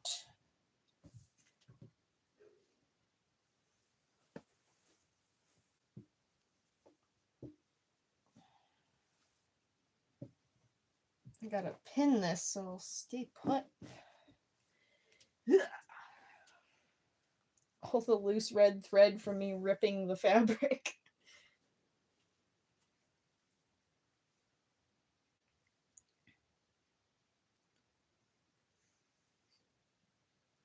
Where did I put my water? Oh, it's all the way on the other side of the machine.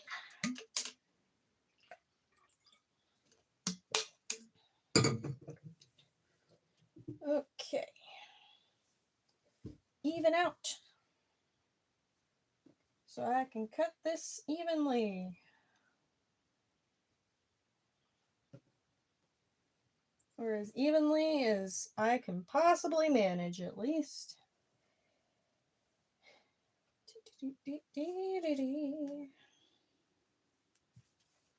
I think I might put another true crime on since I got another 20 minutes. Because we can't listen to music when I'm live streaming on YT.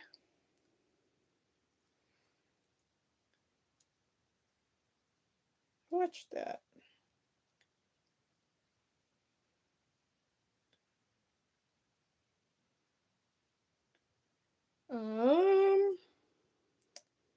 Oh, I haven't saved a whole lot of true crimes recently on my watch later. We watched that one.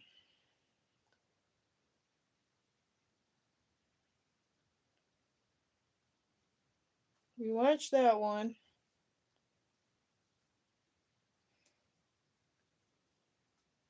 Let's see if I can find one I'm interested in.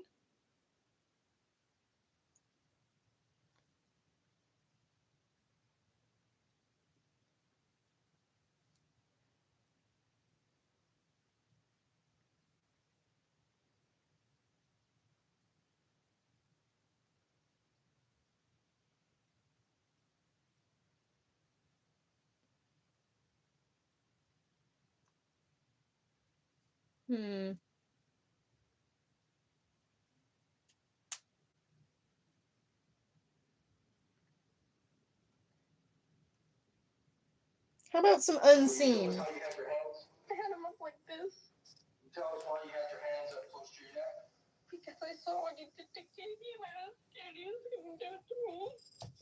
This True is crime. 10-year-old Crystal Searles, one of Oh, the that's a many big living glare. survivors of serial killer Tommy Lynn Sells. In the footage you see here, Eh, the killer himself explains in detail what happened inside you the can't even Harris see it family there. house. I walked over here with one of them. That's better. Came over here, and there's a little girl sleeping here. Then I look in here, two girls sleeping in here. I woke this girl up. The little girl on top was like pressure fire. But when Sells left the house that night, there was one thing he never thought would happen. What is your emergency? I have a little girl just rang my doorbell. It was like Dead Man Tell No Tale, and I thought it killed him. Crystal Searles. She was just 10 years old when she came face to face with death. But she survived, outsmarting her killer. It was her courage that got Tommy Lynn Sells arrested and brought to trial, finally putting an end to his 20-year-long rampage. I felt like he couldn't conquer me. He was going to be in that trial room because of me. The year is 1999. The coming of the new millennium is exciting for everyone, especially for Crystal Searles. She's moving to the quiet town of Del Rio, Texas, with her mother Pam and her two younger sisters, Mark and Amber. For Crystal, this means she will get to live right next door to her best friend, Kate. It's December 30th. While the rest of the family is away, finalizing the move, Crystal is spending New Year's Eve at her best friend's house for a sleepover. We talked about Britney Spears and NSYNC. We kind of stayed up a little later, and we got in a little fight about where we were all going to sleep. But what started as a night of fun and laughter later turns into a living nightmare. At around 3:30 a.m., I gotta flip it. It's the other side that's uneven. knocking at his door. I He can't opens see to it that sight way. of 10-year-old Crystal covered in blood, begging him for help. Right away, the man calls 911. I have a little girl just rang my doorbell. But Crystal can't speak. She's holding a hand to her neck. With shaking hands, she writes the following messages, stating that the Harris family needs help, asking them to hurry.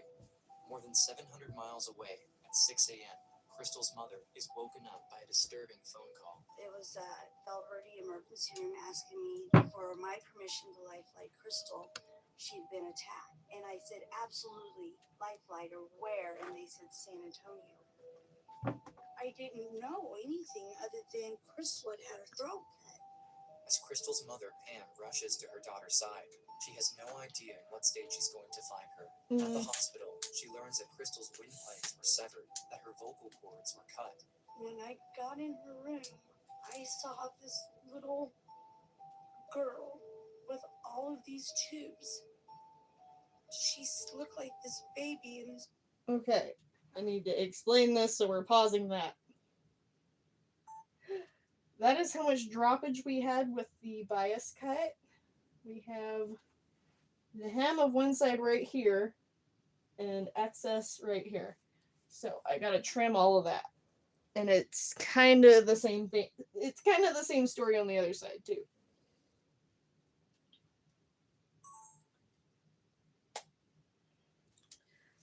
Scissors. Right there. Okay, back to it. humongous bed. And I looked her in her eyes and I said, "Are you okay, Angel? Mommy's here." Unable to speak, Crystal uses a pen and paper to communicate. The first thing she asks is if her best friend Kate is okay. She kept asking me. And I couldn't tell her. I couldn't tell her anything. Crystal's mother can't bear to break the news to Crystal that her best friend Kate is dead, and that Crystal is the only living witness that knows what happened. When I walked into the crime scene, on the floor was a deceased young girl. The crime scene was extremely bloody. Shocked by the gruesome nature of the crime, Texas Ranger John Allen still has no idea what he's about to face. He's told that there's a surviving 10-year-old and that she's ready to talk. We told Crystal who we were, and at that point in time, I assured Crystal that we are going to arrest the person or persons who did this to her. And at that point in time, I was hoping I could back that up. From her hospital bed, Crystal does her best to write a description of Katie's killer. A police artist makes a sketch from this description. Right away, the sketch, as well as Crystal's details, ring a bell to a friend of the family who saw a man named Tommy working as a used car salesman fitting that description perfectly. Police get their hands on the individual's picture and present a photo lineup to Crystal. And I explained to Crystal, I told Crystal, we have a photo lineup. And if you see the man that was in that residence that did this to y'all, please put your finger on it. You could see her eyes moving from one individual photograph to the next and focused in on one photograph. And Crystal took her right index finger and put it on the photograph of Tommy Lynn Sells. Alright, that's an even skirt, I believe. Tommy Lynn Sells his primary suspect, but nothing can prepare him for who Tommy Lynn Sells really is. It's January 2nd. Police move in on Tommy Lynn Sells' trailer. While the door is unlocked, Texas Ranger John Allen walks in and is met halfway by the suspect. He makes his arrest without any resistance. In fact, Sells even tells John Allen, "I'm glad I finally got caught." Then we told him he was under arrest for murder. Confessions are immediately obtained from him, as well as his agreement to do a walkthrough of the crime scene. You're doing this walkthrough of your own free will? Oh, yeah. I thought this to be very odd. Here this guy is under arrest for murder and attempted murder, and he's wanted to cooperate with us. I walked over here.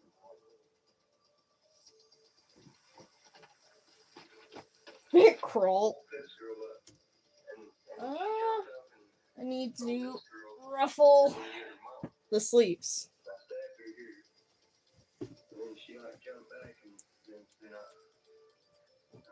The way Sells describes matter-of-factly what he did to Kate and Crystal brings shivers down everybody's spine. But the odd behavior of Sells doesn't end there. Back at the police station, he continues to give unprompted details of other crimes he's committed over the years. I sat in that interrogation room for hours, listening to Tommy Lynn Sells talking about the people he killed, the men he killed, the women he killed, the children he killed. This is 2 females that happened in 91, close to Cabin Creek.